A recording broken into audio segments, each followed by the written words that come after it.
Okay. तो last जो हमारा कल का क्लास था उसमें हमने एमसीएसए का कोर्स कंटेंट कुछ हमने यूज़र क्रिएट करके प्रैक्टिस देखा था कि हमारा जो एमसीएसए का कोर्स है उसके अंदर हम क्या क्या सीखेंगे, क्या क्या टॉपिक रहेगा, ड्यूरेशन क्या था, सारी तमाम चीज़ें। तो आज जो बेसिकली इस पहला टॉपिक हम डिस्कस कर रहे हैं वो है हमारा एक्टिव डायरेक्टरी। देखो, एमसीएसए के अंदर जो सबसे मेन कंपोनेंट है वो हमारा एक्टिव डायरेक्टरी, यानी एमसीएसए पूरा का पूरा एक्टिव डायरेक्टरी के ऊपर बेस्ड है। अब ये एमसीएसए में जो एक्टिव डायरेक्टरी है ये आपको हेल्प करती हैं अगर आप क्लाउड में अपने आप को स्विच करते हो या आप नेटवर्क में जाते हो, साइबर सिक्योरिटी में जाते हो, आपको हर जगह इस एक्टिव डायरेक्टरी की रिक्वायरमेंट पड़ती ही पड़ती है, क्योंकि एक्टिव डायरेक्टरी आपके माइक्रोसॉफ्ट का प्रोडक्ट है। इसका काम क्या होता है? इसका काम होता है आपके कंपनी में जो यूज़र्स आप क्रिएट जो काम करते हैं, यूज़र्स होते हैं या जो कंप्यूटर्स होते हैं, उनको आप सेंट्रली मैनेज करेंगे। तो सेंट्रली मैनेज करने के लिए हमारे पास एक्टिव डायरेक्टरी है। तो अगर मैं एक्टिव डायरेक्टरी की बात करूं तो एक्टिव डायरेक्टरी क्या है? So active directory is a directory services develop by Microsoft. इसको माइक्रोसॉफ्ट ने डेवलप किया, that store information about your object. Active directory का मेन काम होता है कि आपके ऑब्जेक्ट्स की इंफॉर्मेशन को स्टोर करना, और ये एक तरह का डेटाबेस होता है। और किसका डेटाबेस है? माइक्रोसॉफ्ट का। तो माइक्रोसॉफ्ट का डेटाबेस होता है आपका एक्टिव डायरेक्टरी, जो कि आपके ऑब्जेक्ट की इंफॉर्मेशन को स्टोर करता है। ऑब्जेक्ट किसे बोलते हैं? जैसे आपका यूजर एक ऑब्जेक्ट होता है, आपका कंप्यूटर अकाउंट एक ऑब्जेक्ट होता है, ग्रुप्स, प्रिंटर, सर्वर, ये जो तमाम चीजें हैं इनको हम नेटवर्क में ऑब्जेक्ट्स कॉल करते हैं। और इन्हीं ऑब्जेक्ट्स को हम बेसिकली क्या करते हैं? सेंट्रली मैनेज करते हैं। और आपके एक्टिव डायरेक्टरी के डेटाबेस में आपके इन्हीं ऑब्जेक्ट की इंफॉर्मेशन स्टोर की जाती है। अब देखो, हमारे नेटवर्क में किसी भी कंपनी में चले जाओ, अगर आपके कंपनी में 50, 100, 150, 200, थाउजेंड्स ऑफ यूजर्स हैं, तो उनको मैनेज करने के लिए हमारे पास एक्टिव डायरेक्टरी की एनवायरनमेंट होनी चाहिए। अब अगर हम नेटवर्क में जो टाइप्स की बात करें, जो नेटवर्क एनवायरनमेंट है वो दो टाइप्स के होते हैं। एक वर्क ग्रुप, एक आपको जो नेटवर्क एनवायरनमेंट मिलेगा वो मिलेगा आपको वर्क ग्रुप, और दूसरा मिलेगा आपको domain.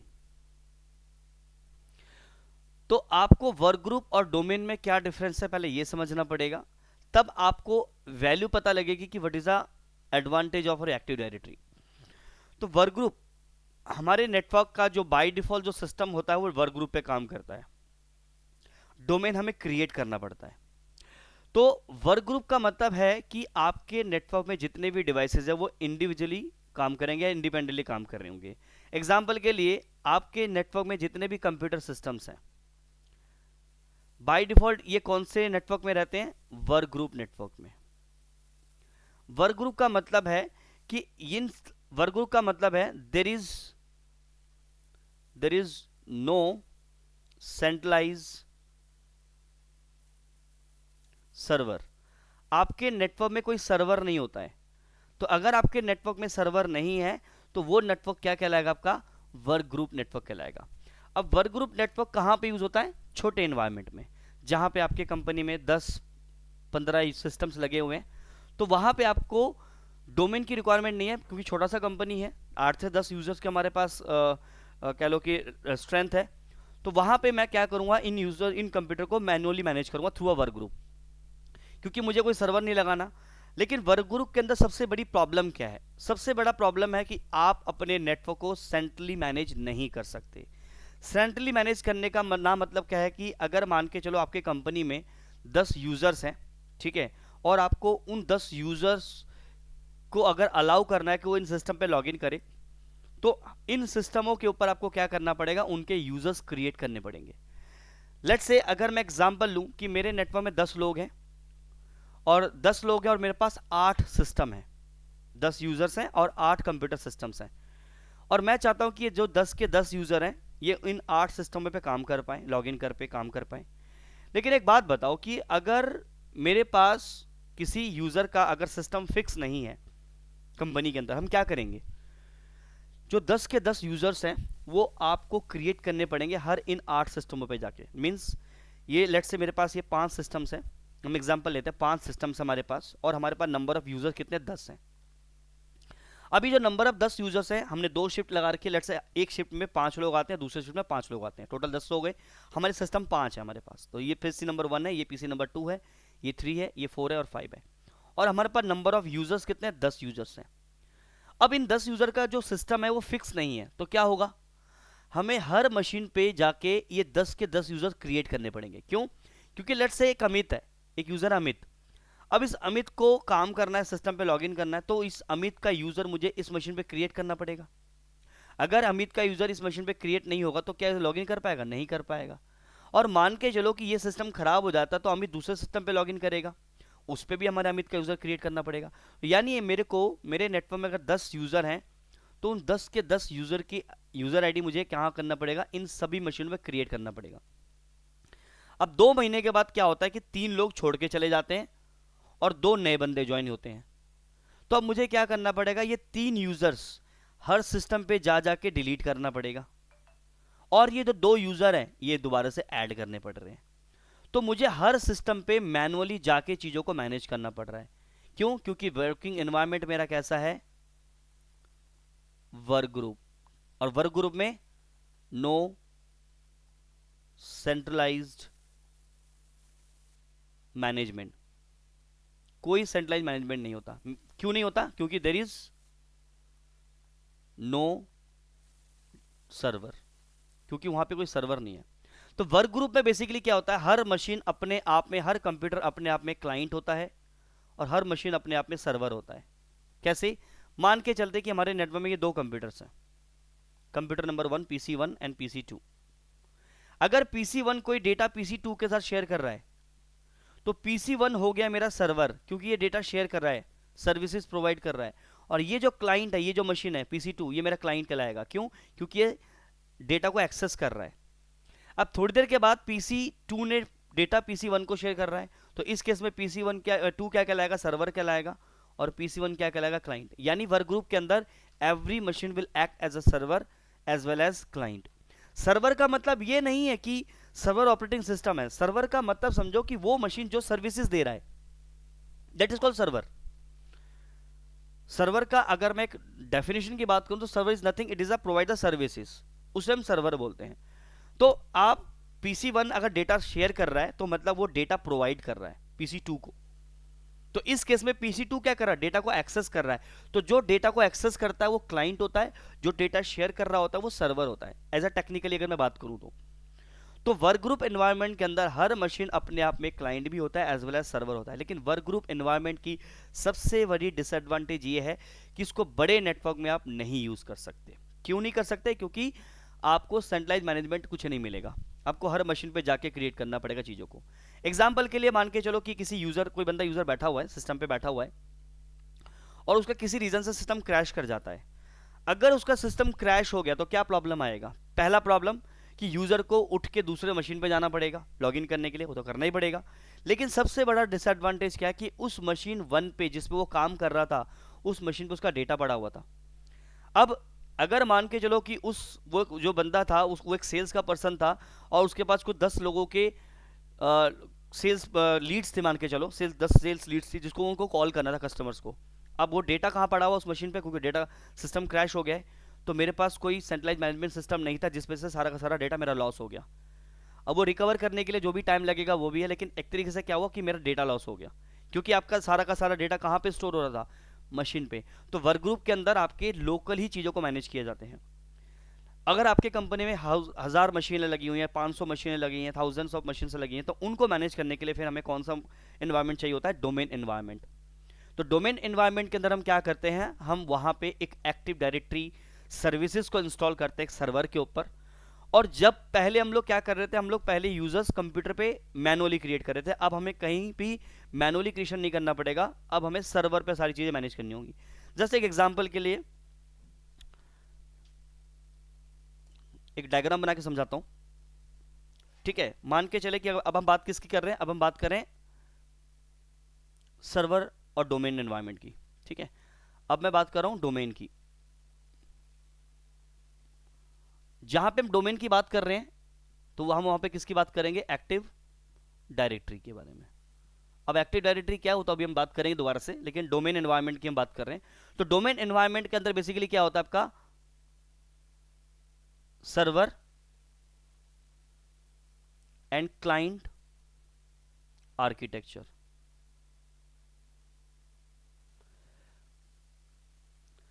Server and client architecture हमारा हमेशा कौन सा मॉडल होता है, डोमेन। जो डोमेन एनवायरनमेंट होता है जहां पे आपका सर्वर और क्लाइंट दोनों होते हैं। अब यहां पे ये चीजें कैसे होती हैं, लेट्स से हमारे पास मल्टीपल कंप्यूटर्स हैं, अगेन दोबारा से,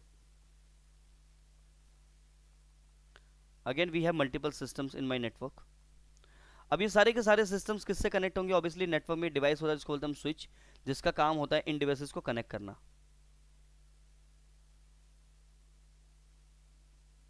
ठीक है, इस तरह से कनेक्टेड है। और इसी स्विच के साथ हमें एक सर्वर भी कनेक्ट करना पड़ेगा, क्योंकि domain server client architecture model है, तो सर्वर क्लाइंट आर्किटेक्चर के अंदर हमारे पास एक सर्वर भी होगा। तो ये हमारे सर्वर हो गए, और ये हमारे क्या है, क्लाइंट है। Client 1, client 2, client 3, client 4 and client 5। अब हमें क्या करना होगा, लेट से मुझे किसी एक यूजर है अमित और एक यूजर है लेट से रोहित। मुझे अमित और रोहित को क्या कराना है, इन मशीनों पे लॉगिन कराना है। तो मैं अमित का यूजर और रोहित का यूजर कहां क्रिएट करूंगा, इस सर्वर पे क्रिएट करूंगा। मुझे इन मशीनों पे क्रिएट करने की जरूरत नहीं है। तो अब मैंने अमित और रोहित की आईडी कहां क्रिएट कर दी, सर्वर पे क्रिएट कर दी। अब अगर अमित जब इस मशीन पे लॉगिन करेगा कंप्यूटर 1 पे, ये क्लाइंट 1 पे जो भी, तो आपके इस मशीन के ऊपर तो कोई भी आईडी क्रिएट नहीं है अमित की या रोहित की। तो लेट्स से अमित लॉगिन कर रहा है, तो अमित की रिक्वेस्ट कहां पे चली जाएगी, सर्वर पे चली जाएगी। जैसे ये अमित इस पे अपना यूजर नेम एंड पासवर्ड डालेगा, लेट्स से यूजर नेम डाला अमित एंड पासवर्ड डाल दिया लेट्स से admin@123। तो ये यूजर नेम है, ये पासवर्ड है। जैसे ही यूजर नेम और ये पासवर्ड एंटर करेगा अपने मशीन पे, आपका क्लाइंट मशीन क्या करेगा, इसको सर्वर को क्या करेगा, एक रिक्वेस्ट भेजेगा। और ये कौन सी रिक्वेस्ट होती है, ऑथेंटिकेशन रिक्वेस्ट होती है, कि भैया ये जो यूजर है अमित, ये मेरे मशीन पे लॉगिन करना चाहता है, चेक करो क्या आपके पास इसका जो यूजर नेम अमित और ये पासवर्ड मैच करता है।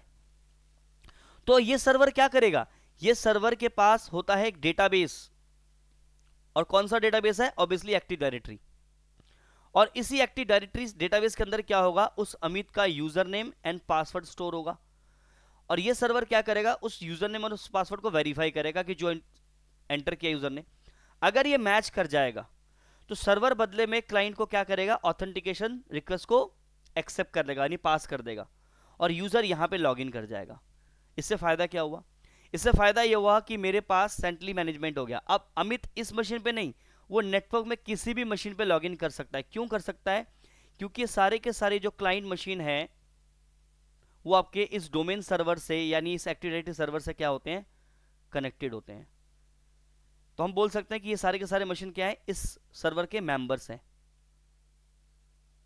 तो इस मेंबर से फायदा क्या हुआ कि आप किसी भी यूजर को किसी भी नेटवर्क में किसी भी मशीन पे लॉगिन करा सकते हो।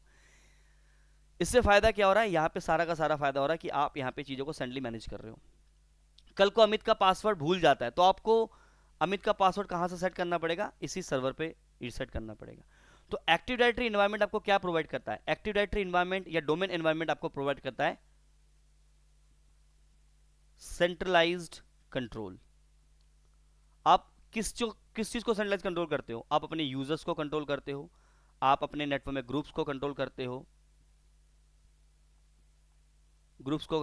हो, आपके नेटवर्क में जो कंप्यूटर्स हैं उनको आप कंट्रोल करते हो, आपके नेटवर्क में प्रिंटर है उसको आप कंट्रोल करते हो। तो बेसिकली ये सारी चीजें क्या कहलाते हैं, हम लोग ऑब्जेक्ट बोलते हैं इनको। तो मोटा मोटा बोले कि एक्टिव डायरेक्टरी एक ऐसा एनवायरनमेंट है जहां पे आप अपने ऑब्जेक्ट्स को सेंट्रली कंट्रोल करते हो। कि यूजर लॉगिन करे तो लॉगिन करने के बाद क्या, तो एक्चुअली में हमारे नेटवर्क में 3 टर्म्स होती हैं गाइस। एक ऑथेंटिकेशन, सेकंड है ऑथराइजेशन, एंड तीसरा होता है अकाउंटिंग। ये 3 टर्म्स होते हैं, और आपका एक्टिव डायरेक्टरी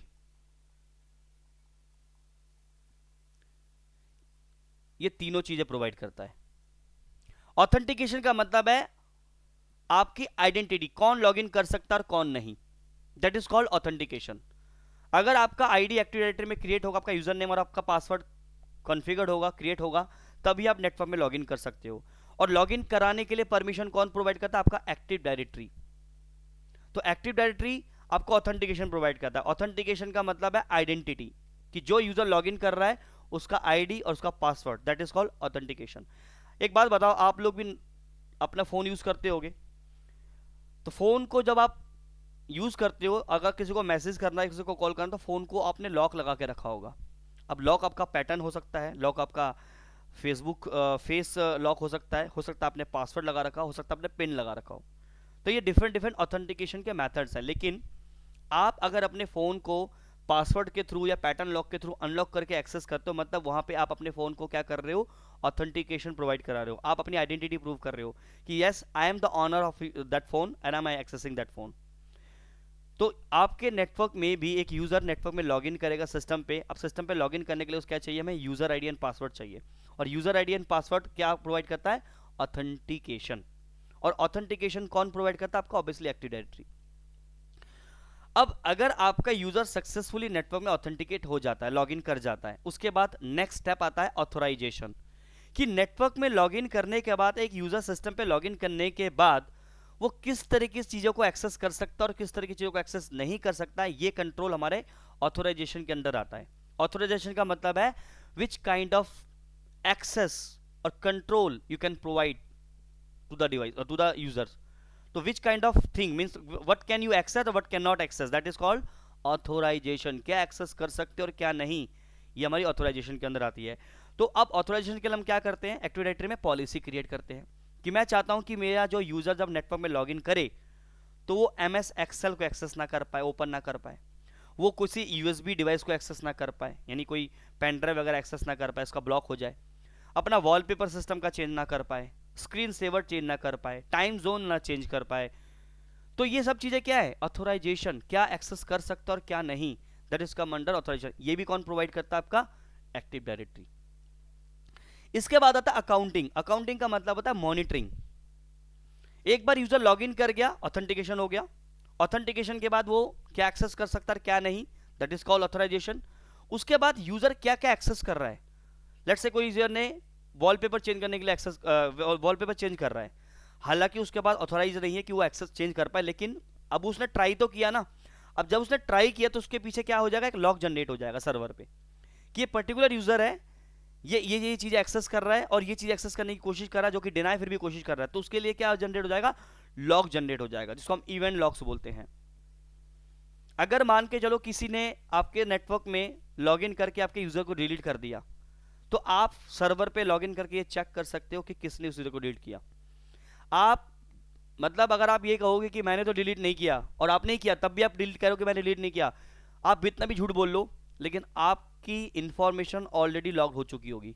मान के चलो मैं एक यूजर हूं, मैंने सर्वर पे लॉगिन किया और मैंने एक अमित का आईडी था उसको डिलीट कर दिया, और मैं बोल रहा हूं कि मैंने डिलीट नहीं किया।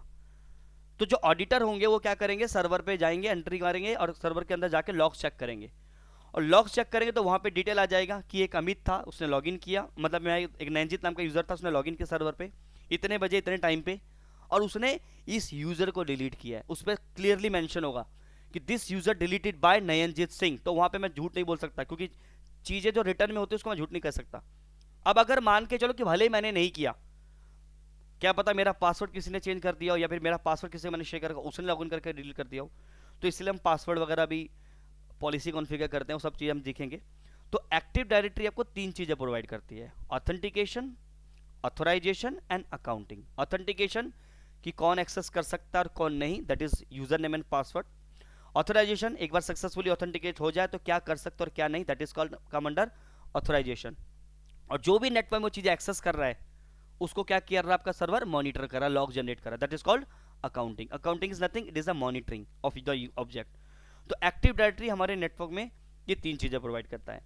अब देखो, अगर हम एक्टिव डायरेक्टरी में जो हमने डिस्कस किया कि एक्टिव डायरेक्टरी का एक डेटाबेस है माइक्रोसॉफ्ट का, जो कि क्या करता है? आपके ऑब्जेक्ट्स की इंफॉर्मेशन को कलेक्ट करता है और स्टोर करके रखता है। ऑब्जेक्ट्स किसे बोलते हैं हम? यूजर्स को, कंप्यूटर्स को, ग्रुप्स को, प्रिंटर को, ये सारे के सारी चीजें जिसको हम लोग क्या बोलते हैं, ऑब्जेक्ट्स, और इन्हीं को हम लोग कंट्रोल करते हैं थ्रू अ एक्टिव डायरेक्टरी। अब यहाँ पे why we use active directory, जैसे मैंने बताया सेंट्रलाइज मैनेजमेंट। आप एक्टिव डायरेक्टरी के थ्रू अपने पूरे एनवायरनमेंट को, अपने लोकल एनवायरनमेंट को सेंट्रली मैनेज कर सकते हो। Admin can manage all users and computers from one place, एक ही जगह से बैठ के आप पूरे इंटायर नेटवर्क को कंट्रोल कर सकते हो।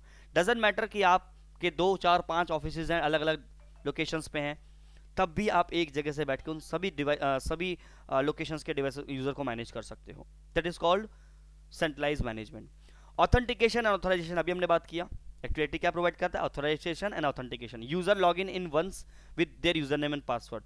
तो यूजर अपने एक बार अगर अपने यूजर नेम पासवर्ड से लॉग इन हो गया and AD check their identity, activity क्या करता है, उसकी आइडेंटिटी को चेक करता है और उसके बाद यूजर क्या एक्सेस कर सकता है और क्या नहीं, ये भी आपका एक्टिव डायरेक्टरी मैनेज करती है। इसके बाद तीसरा हमारे पास पॉइंट है ग्रुप पॉलिसी मैनेजमेंट।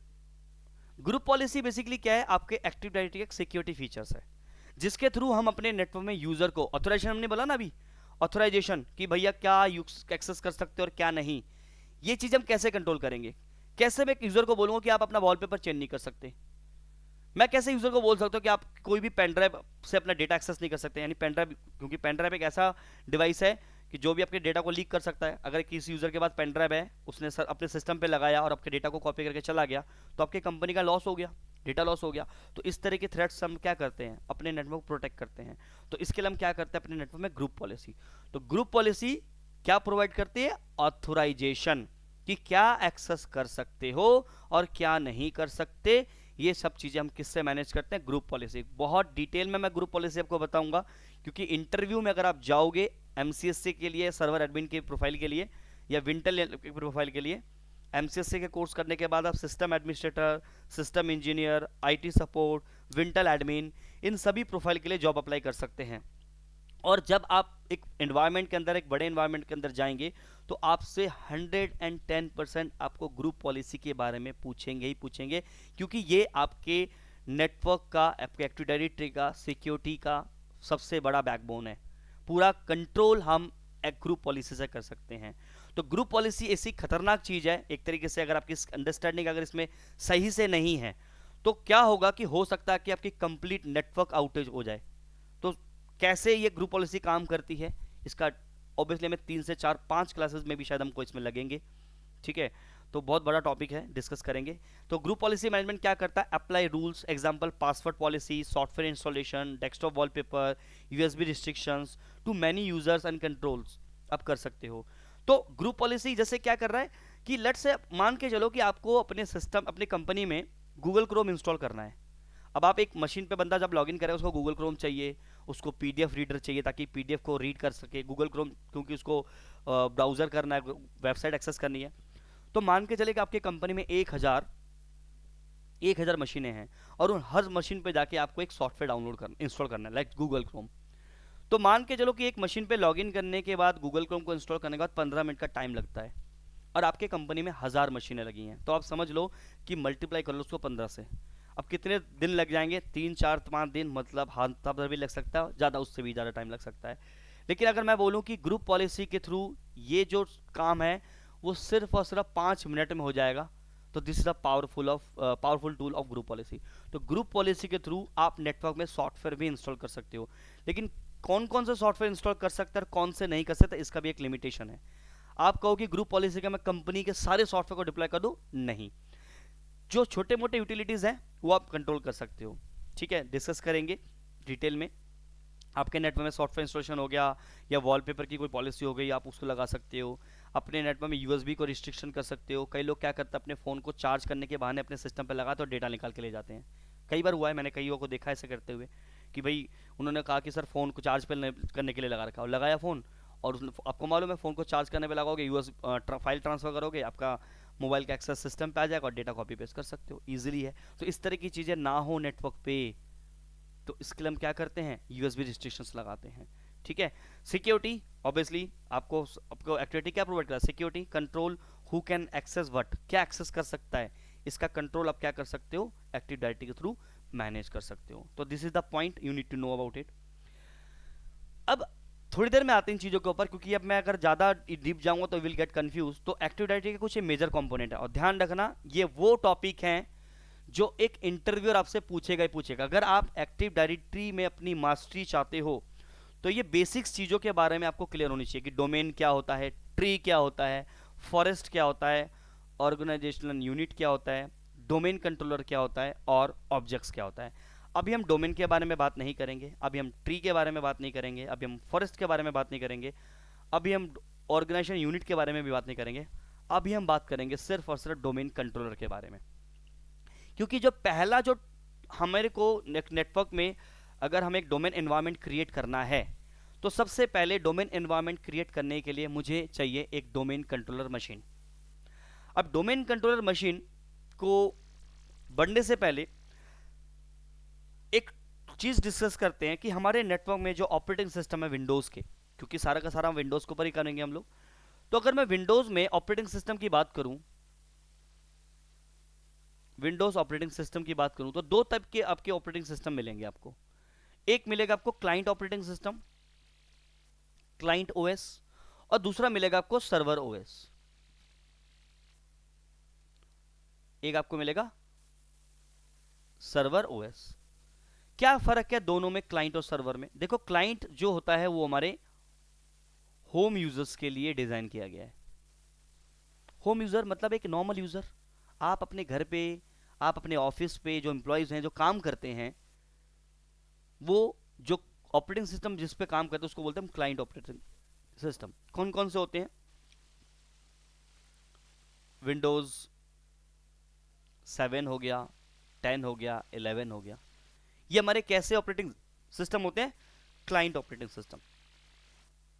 और जो सर्वर ऑपरेटिंग सिस्टम है उसको डिजाइन किया गया स्पेशली फॉर द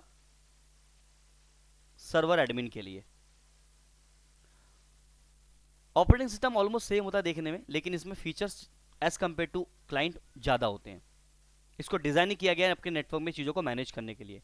तो आपका सर्वर ऑपरेटिंग सिस्टम किसके लिए बनाया गया है? सर्वर एडमिन के लिए, मतलब हम यूजर्स, हमारे लिए, जो हम लोग सर्वर एडमिन काम करेंगे या सिस्टम एडमिन काम करेंगे, सिस्टम इंजीनियर काम करेंगे। एक मिनट,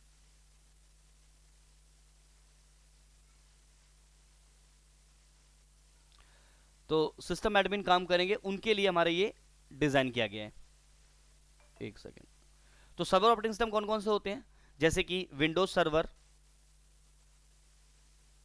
विंडोज सर्वर 2008 है हमारे पास, 2012 है, 2016 है, 2019 है, 2022 है, और नाउ कमिंग इज 2025। देखो, अगर मैं 8 को अगर छोड़ दूं तो 12, 16, 19, 22 एंड 24 इनका जो यूजर इंटरफेस है वो ऑलमोस्ट सेम है। बट ऑब्वियसली 2012 में 2025 में जमीन आसमान का तो फर्क नहीं होगा, लेकिन काफी हद तक थोड़ा बहुत फर्क होगा। तो हमारा जो सिलेबस है वो मैं 2012 से भी कर सकता हूं, यानी अगर मैं बात करूं कि मैं कोई भी ऑपरेटिंग सिस्टम यूज कर सकता हूं, 12, 16, 19, 22, 25 कोई भी ले सकता हूं। लेकिन मैं यहाँ पे 22 और 22 के ऊपर फोकस करूंगा और 25 के ऊपर। 19 पे भी कर सकते हैं, 16 पे भी कर सकते हैं। देखो, ऑपरेटिंग सिस्टम आप कोई भी यूज करो, डजंट मैटर। एक्टिव डायरेक्टरी की जो इंस्टॉलेशन का प्रोसेस है, जो कॉन्फ़िगरेशन का प्रोसेस है, वो एग्जैक्टली 199% सब कुछ सेम रहेगा, कुछ भी चेंज नहीं होगा। सिर्फ हाँ, इन ऑपरेटिंग सिस्टम में क्या डिफरेंस है सर, 22 और 25 में क्या डिफरेंस है? क्योंकि अगर आप इंटरव्यू में जाओगे तो क्या पता वो पूछ ले कि what is the difference between 2019, 22 and 25। भाई कुछ तो चेंज हुआ ही होगा ना। तो क्या चेंजेस हुए हैं ऐसे जो कि 25 और 22 में है और 25 में 22 में नहीं है? तो उसका मैं एक डेडिकेटेड, हम लोग उसको डिस्कस करेंगे डेडिकेटली कि ऑपरेटिंग सिस्टम के जो हमारे पास है 22 है। तो अभी जो मेनली अगर हम बात करें इंडस्ट्री में, आपको 2012 भी देखने को मिलेगा, 16, 19, 22, 25, लेकिन आपको मेनली जो ऑपरेटिंग सिस्टम देखने को मिलेंगे वो 16 से लेकर 2025 तक।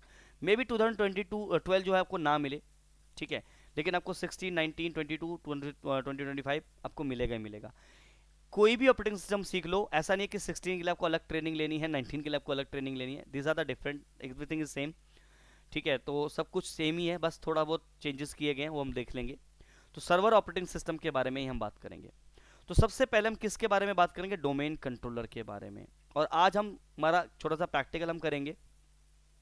जिसमें मैं बेसिकली आपको एक सर्वर ऑपरेटिंग सिस्टम कैसे इंस्टॉल करते हैं, सर्वर ओएस इंस्टॉलेशन देखेंगे, ठीक है, कैसे करेंगे, एक लैब को इन्वायरमेंट हम कैसे बनाएंगे, क्योंकि जब तक हमारे पास लैब नहीं होगा, लैब हम उसको डिज़ाइन नहीं करेंगे, तब तक हम प्रैक्टिस कैसे करेंगे। तो सर्वर इंस्टॉलेशन हम कैसे करेंगे, ठीक है।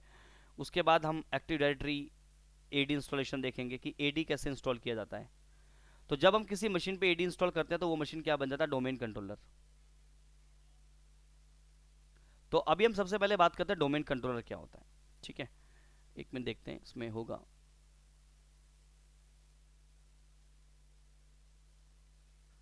हाँ, देखो सबसे पहले हम बात करते हैं कि डोमेन कंट्रोलर क्या होता है। डोमेन कंट्रोलर, तो गाइस डोमेन कंट्रोलर की अगर हम बात करूं तो the server that run active directory, ऐसा सर्वर जिसपे की क्या है, एक्टिव डायरेक्टरी की सर्विसेज चल रही है, उसी को हम डोमेन कंट्रोलर बोलते हैं।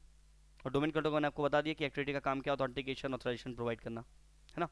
तो अभी हम क्या करने वाले हैं, एक डोमेन कंट्रोलर, एक मशीन को रेडी करने वाले हैं। अब डोमेन कंट्रोलर बनाने के लिए हमें क्या चाहिए, सबसे पहले हमें क्या चाहिए होगा, एक मशीन चाहिए होगा जिसपे कि मैं सर्वर ऑपरेटिंग सिस्टम को इंस्टॉल कर पाऊँ। उसके बाद हम क्या करेंगे, हम एक install server operating system.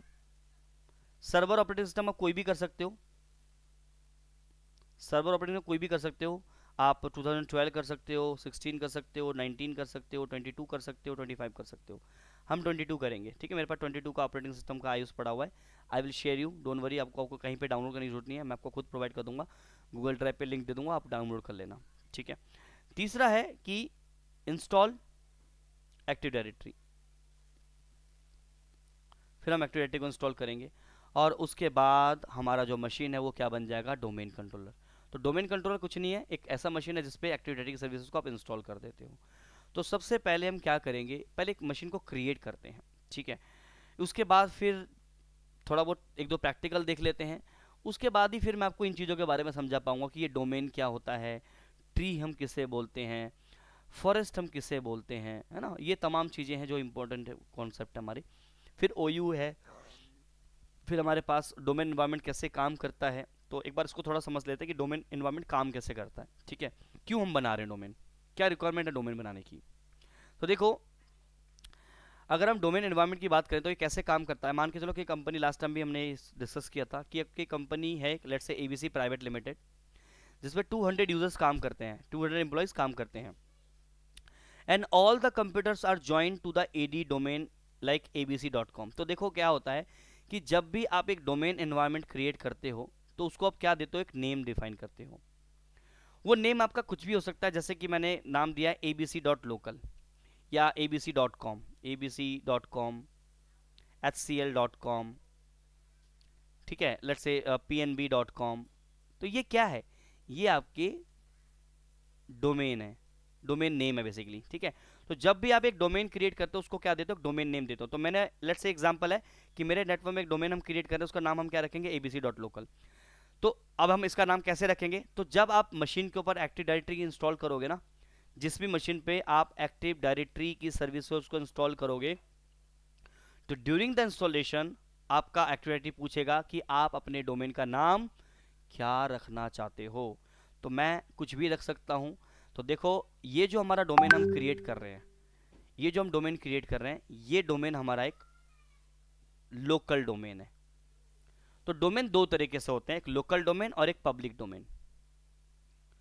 Public domain कौन सा होता है, जो इंटरनेट पे अवेलेबल है, जैसे google.com, gmail.com, cisco.com, microsoft.com, ये आपके पब्लिक डोमेन है। लेकिन आप अपने कंपनी के अंदर जो एक्टिव डायरेक्टरी का एनवायरनमेंट क्रिएट कर रहे हो, वो एक लोकल डोमेन के अंदर आता है। तो उसका नाम आप abc.com भी रख सकते हो, लेकिन मैं हमेशा रिकमेंड करता हूं जो .com, .in, .org, .net, ये सारे क्या हैं, ये पब्लिक डोमेन हमारे, है ना। ये जो डोमेन के जो एक्सटेंशन .com, .in, .org, ये क्या है, ये पब्लिक है। तो हम अपने डोमेन का नाम जब भी कुछ भी रखेंगे अपने नेटवर्क में, लेट्स से आप एक कंपनी में सिलेक्ट हुए एज अ सिस्टम एडमिनिस्ट्रेटर, ठीक है, और आपकी कंपनी ने जो आपको हायर किया है, क्योंकि उनके पास कोई ऐसा एनवायरनमेंट नहीं है डोमेन का, और आपको इसलिए हायर किया था कि आप उनका एक डोमेन नेटवर्क क्रिएट करके दें। तो उस कंपनी के अंदर जो यूजर्स काम करेंगे लोकल इन्वायरमेंट के अंदर, तो उसके लिए आप क्या करेंगे, एक एक्टिव डायरेक्टरी सर्वर बनाएंगे। तो जब आप एक्टिव डायरेक्टरी सर्वर बनाएंगे तो उस सर्वर को बनाने के टाइम पे आपको अपना एक डोमेन नेम डिसाइड करना होता है कि आपको क्या रखना है। तो लेट्स से जिस कंपनी में आपको हायर किया उस कंपनी का नाम है एबीसी प्राइवेट लिमिटेड, तो मैं अपने डोमेन का नाम abc.com भी रख सकता हूं, लेकिन मैं एक एक्टिव डायरेक्टरी इन्वायरमेंट क्रिएट कर रहा हूं। तो उस केस में मैं कभी भी अपने डोमेन का नाम abc.com नहीं रखूंगा, कि .com एक पब्लिक डोमेन के अंदर आ जाता है। मैं ऐसा क्यों कह रहा हूं, क्योंकि देखो मैं आपको एक इसका मैं रियल एग्जांपल दिखाऊंगा करके, डोंट वरी। क्योंकि हम कभी भी एक एक्टिव डायरेक्टरी इन्वायरमेंट क्रिएट करते हैं तो हम कभी भी पब्लिक डोमेन को सिलेक्ट नहीं करते, पब्लिक डोमेन को हम कभी भी कॉन्फ़िगर नहीं करते हैं। इसको क्यों नहीं करते हैं, उसके लिए मैं आपको एक लाइव एग्जांपल दूंगा, तब आपको समझ पाएंगे। क्योंकि अभी अगर मैं समझाऊंगा तो मे भी शायद समझ में ना आए। सिर्फ आप अभी के लिए इतना पिक्चर क्लियर करें कि जब भी कोई एक्टिविटी एनवायरनमेंट हम क्रिएट करते हैं, तो वहाँ पे जब हम कोई भी डोमेन क्रिएट करते हैं तो वहाँ पे हमारा डोमेन नेम क्या रहता है, एक सेकेंड है ना। तो वहाँ पे हम क्या करते हैं, वहाँ पे हम लोग डोमेन एनवायरनमेंट क्रिएट करते हैं, तो उसमें हम लोग हमेशा लोकल डोमेन ही चूज करते हैं। जैसे आप देख सकते हो कि एबीसी प्राइवेट लिमिटेड एक कंपनी है, तो वहाँ पे मैं एक डोमेन क्रिएट करूँगा, डोमेन का नाम क्या रखूँगा, abc.local। डॉट लोकल रख दो, डॉट कुछ भी रख दो, मतलब .in.com .org .net ये नहीं होनी चाहिए। इसके अलावा कुछ भी रखो, अपना नाम रख दो abc.अमिताभ बच्चन, कोई दिक्कत नहीं। abc. Your name is let's say Amit, abc.अमित रख सकते हो, लेकिन नाम ऐसा रखो कि देखने में भी अच्छा लगे। तो मैंने यहाँ पे abc.local, इसका मतलब क्या है, मैं देख के सामने वाला समझ जाएगा कि एक डोमेन है बट ये लोकल है। ऐसा नहीं है कि .local लगाना ही जरूरी है। abc मेरे कंपनी, जिस कंपनी में काम उसका नाम abc है, तो मैं ऑब्वियसली नेम को रिकॉग्नाइज करने के लिए मैं कंपनी का नाम ही लिखूंगा abc। और .com है तो .com तो ले नहीं सकता क्योंकि पब्लिक डोमेन चला जाएगा, तो हम लोकल एनवायरनमेंट क्रिएट करें तो मैं .local, ताकि मैं समझ पाऊँ कि ये मेरा एक लोकल एनवायरनमेंट है। ठीक है, अब आपके नेटवर्क में जितने भी कंप्यूटर्स होंगे उन सभी को क्या करोगे, आप इस abc.local.com abc.local डोमेन में क्या करवाओगे, ज्वाइन करवाओगे। तो देखो ऑल द कंप्यूटर्स, जितने भी आपके कंप्यूटर 200 कंप्यूटर, इनको डोमेन पे ज्वाइन करवाते हैं। कैसे डोमेन पे ज्वाइन करवाते हैं, डोमेन पे ज्वाइन कराने के दो मेथड हैं, एक ऑनलाइन मेथड एक ऑफलाइन मेथड, दोनों ही सीखेंगे। ठीक है, तो डोमेन कैसे ज्वाइन करते हैं उसको डिस्कस करेंगे। इसके बाद है हमारे पास each employees has unique user name and password store in AD. तो आपके पास एक एडी इन्वायरमेंट आप क्रिएट जब करेंगे तो वहाँ पे आप क्या करेंगे, आप यूजर्स क्रिएट करेंगे। ठीक है, और जो कि कहाँ पे स्टोर किया जाएगा, ऑब्वियसली एडी के अंदर। हाँ जी, किसी ने हैंड रेस किया क्या? हाँ जी सर, मैंने किया था। जी बोलिए। सर मुझे ये पूछना था कि जैसे हम abc.local रखते हैं जब हम्म सर्वर पे डीएनएस का नाम, हम्म और अगर हमें अपने सर्वर से किसी वेबसाइट को होस्ट करना हो, हाँ तो जब हम एक आईपी लेते हैं जो स्टैटिक होती है, हम्म तो उसके थ्रू जब हम डायरेक्ट अपना जो सर्वर होता है वहां से ट्रैफिक बाहर जाता है हमारा ना, हम्म तो जो उसका नाम होगा जैसे abc.local है, हम्म और उसके लिए अगर हमने वेबसाइट होस्ट करनी है तो एक डोमेन लेना पड़ता है, नेम है ना। abc.com के नाम से ले लिया आपने, पब्लिक डोमेन है क्योंकि वेबसाइट तो आ, आपकी पब्लिकली रन करेगी ना। ये सर मतलब पब्लिक की कैसे मतलब। देखो, आप वेबसाइट एक्सेस करवा रहे हो यूजर्स के लिए। जी मान लो कि एक सर्वर है हमारे पास, ठीक है ठीक है, उसमें हम वेबसाइट को एक होस्ट कर देते हैं, ठीक है जो कि हम बाहर कहीं से भी एक्सेस करें ठीक है, अपने उसके नाम से, समझ गया मैं। बस इतना सी। तो उसके लिए क्या करना होता है, उसके लिए आपको एक आईआईएस सर्विस सर्वर बनाना होता है, वो हम जी देखेंगे। जी जी। ठीक है, जब आईआईएस सर्विस बनाओगे तो उसके अंदर जो भी बंदा होगा, डेवलपर होगा, वो एक वेबसाइट के लिए कोडिंग वोडिंग करके उसके अंदर होस्ट कर देगा, खत्म। जी वेबसाइट काम बनाने का काम आपका नहीं है। आपका मेन काम क्या है, आपका मेन काम है कि उस सर्वर को एक्सेस किया जा सके बाहर से, यस और नो। जी अब आपको मैं बता दूँ, अब यहाँ पे आपका रोल क्या रहेगा, आपका रोल सिर्फ इतना रहेगा कि आपने एक सर्वर ऑपरेटिंग सिस्टम डाला, कोई भी लेट्स से 2022 डाला, उसके अंदर आपने आईआईएस की सर्विसेज इंस्टॉल करी और जी आपने उसको हैंड ओवर कर दिया उस डेवलपर को, बाकी काम वो करेगा। अब डेवलपर ने क्या किया, उसके अंदर अपना जो भी वेबसाइट वगैरह स्टोर कर लिया, उसका काम हो गया। जी अब तीसरा काम किसका आएगा, नेटवर्क इंजीनियर का। नेटवर्क इंजीनियर क्या करेगा, फायरवॉल पे एक रूल बनाएगा जहां पे उस वेबसाइट को जो कि डेवलपर ने क्रिएट किया है उसको एक्सेसिबल करवा देगा। तो यहाँ पे तीन अलग अलग डिपार्टमेंट का काम आ गया। आपका रोल किस किस केस में रहेगा? आपका रोल सिर्फ ये रहेगा कि आप आईआईएस की सर्विसेज को इंस्टॉल करेंगे और वो जी सर्वर हैंड ओवर कर देंगे उस रिस्पेक्टिव टीम को जिसके ऊपर उनको काम करना है, जो डेवलपर है। क्योंकि डेवलप जी आप थोड़ी करेंगे, वेबसाइट तो आप डेवलप नहीं करेंगे, दे विल डू। जी। वो कॉन्फ़िगर करेंगे अपने एंड पे, उनको क्या करना है वो आपका सरदर्दी आपका नहीं है, वो उनका सरदर्दी है। उन्होंने अपना तो सर, हाँ बोलो। जी, मेरे को ये पूछना था कि जो इसका नाम है जैसे abc.local। वो हमारा एक्टिव डायरेक्टरी है, ना कि वेबसाइट है। ओके। नहीं नहीं, हाँ वो तो आपकी बात सही है। हम्म। तो हम ऐसे मल्टीपल्स नेम बनाते हैं अगर जरूरत हो तो। हाँ देखो, मैं अभी उसके ऊपर अभी आऊंगा, क्योंकि देखो अभी जी क्योंकि जी चीज़ें भी काफ़ी सीखनी वाली है, अभी हम डे वन पे हैं।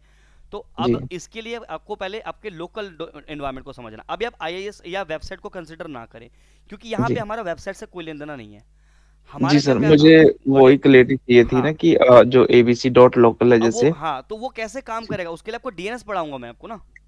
Okay sir. क्योंकि किसी भी डोमेन में अगर हम कोई बंदा वेबसाइट एक्सेस करता है तो वो क्या टाइप करता है, जी सर। www.xyz.com या abc.com, वो एक यूआरएल डालता है।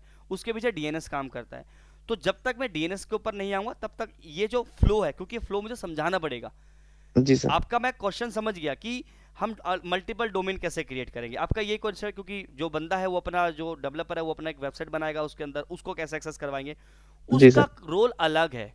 हम जिस चीज के बारे में बात कर रहे हैं वो एक्टिव डायरेक्टरी डोमेन है, ना कि पब्लिक डोमेन। जी आप सर। जिसकी बात कर रहे हैं वो एक वेबसाइट को एक्सेस करेंगे, जो कि एक कस्टमर एक्सेस करेगा इंटरनेट से, वो एक जी। पब्लिक डोमेन चला गया, उसका कोई भी लेना देना एक्टिव डायरेक्टरी से नहीं है। एक्टिव डायरेक्टरी का डोमेन का लेना देना सिर्फ उससे है कि जो कंप्यूटर में आपने लगा रखे अपने ऑफिस के अंदर, पांच जी फ्लोर में आपके 5 फ्लोर है आपकी कंपनी में, और पांचों फ्लोर पे आपके कंप्यूटर्स लग रखे हैं। उन कंप्यूटर पे बैठ के यूजर काम कर रहा है।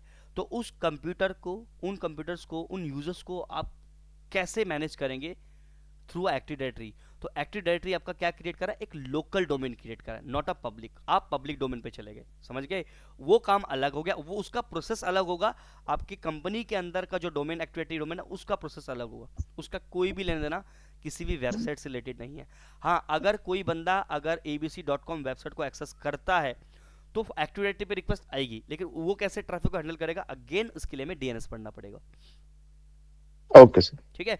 अभी देखो, सब लोग ध्यान से सुनो, ये जो एक्टिव डायरेक्टरी के अंदर हम डोमेन क्रिएट कर रहे हैं इसका कोई भी लेना देना वेबसाइट से नहीं है, ध्यान रखना। कहीं आप सोच लो कि abc.local जो है वो हम गूगल जैसे हम टाइप करते हैं google.com ऐसा टाइप नहीं। ये एक डोमेन का मतलब है, डोमेन का मतलब है एक logical group. Domain is nothing, it is a logical group. जैसे एग्जांपल के लिए आप समझो कि हम लोग 5-10 लोग हैं क्लासेस के अंदर, और मैं बोलता हूं ये काम करते हैं, दो ग्रुप बना लेते हैं, एक टीम ऑरेंज एक टीम एप्पल। एग्जाम्पल दिया मैंने। अब टीम ऑरेंज के अंदर 5 लोग हैं और टीम ऑरेंज एप्पल के अंदर 5 लोग हैं। तो मैंने क्या किया, लॉजिकली हमने अब अपने कोई हमने सिर्फ एक विजुअलाइजेशन किया ना कि भाई माइंड में क्रिएट कर 2 ग्रुप बना ले रहे हैं, एक टीम ऑरेंज और एक टीम एप्पल। टीम ऑरेंज के अंदर 5 लोग हैं और टीम एप्पल के अंदर 5 लोग हैं। तो मैं बोल सकता हूँ कि 2 डिफरेंट डोमेन हो गए। टीम एप्पल एक डिफरेंट डोमेन हो गया, डोमेन का मतलब लॉजिकल ग्रुप। टीम एप्पल एक ग्रुप है ना, तो ग्रुप को हम लोग नेटवर्क में डोमेन पे रिप्रेजेंट करते हैं। Got it? Group is nothing, it is domain is nothing, it is a group, logical group. तो हमारे नेटवर्क में जब हम abc.local हम जब एक्टिविटी क्रिएट करते हैं तो एक डोमेन क्रिएट हो जाता है। उस डोमेन के अंदर हमारे क्या होते हैं, यूजर्स होते हैं। अब किसी कंप्यूटर को जब आप डोमेन पे ज्वाइन करवाओगे तभी वो कंप्यूटर आपके डोमेन का पार्ट होगा। एक एग्जांपल लेते हैं, एक एग्जांपल लेते हैं। तो मान के चलो कि हमारे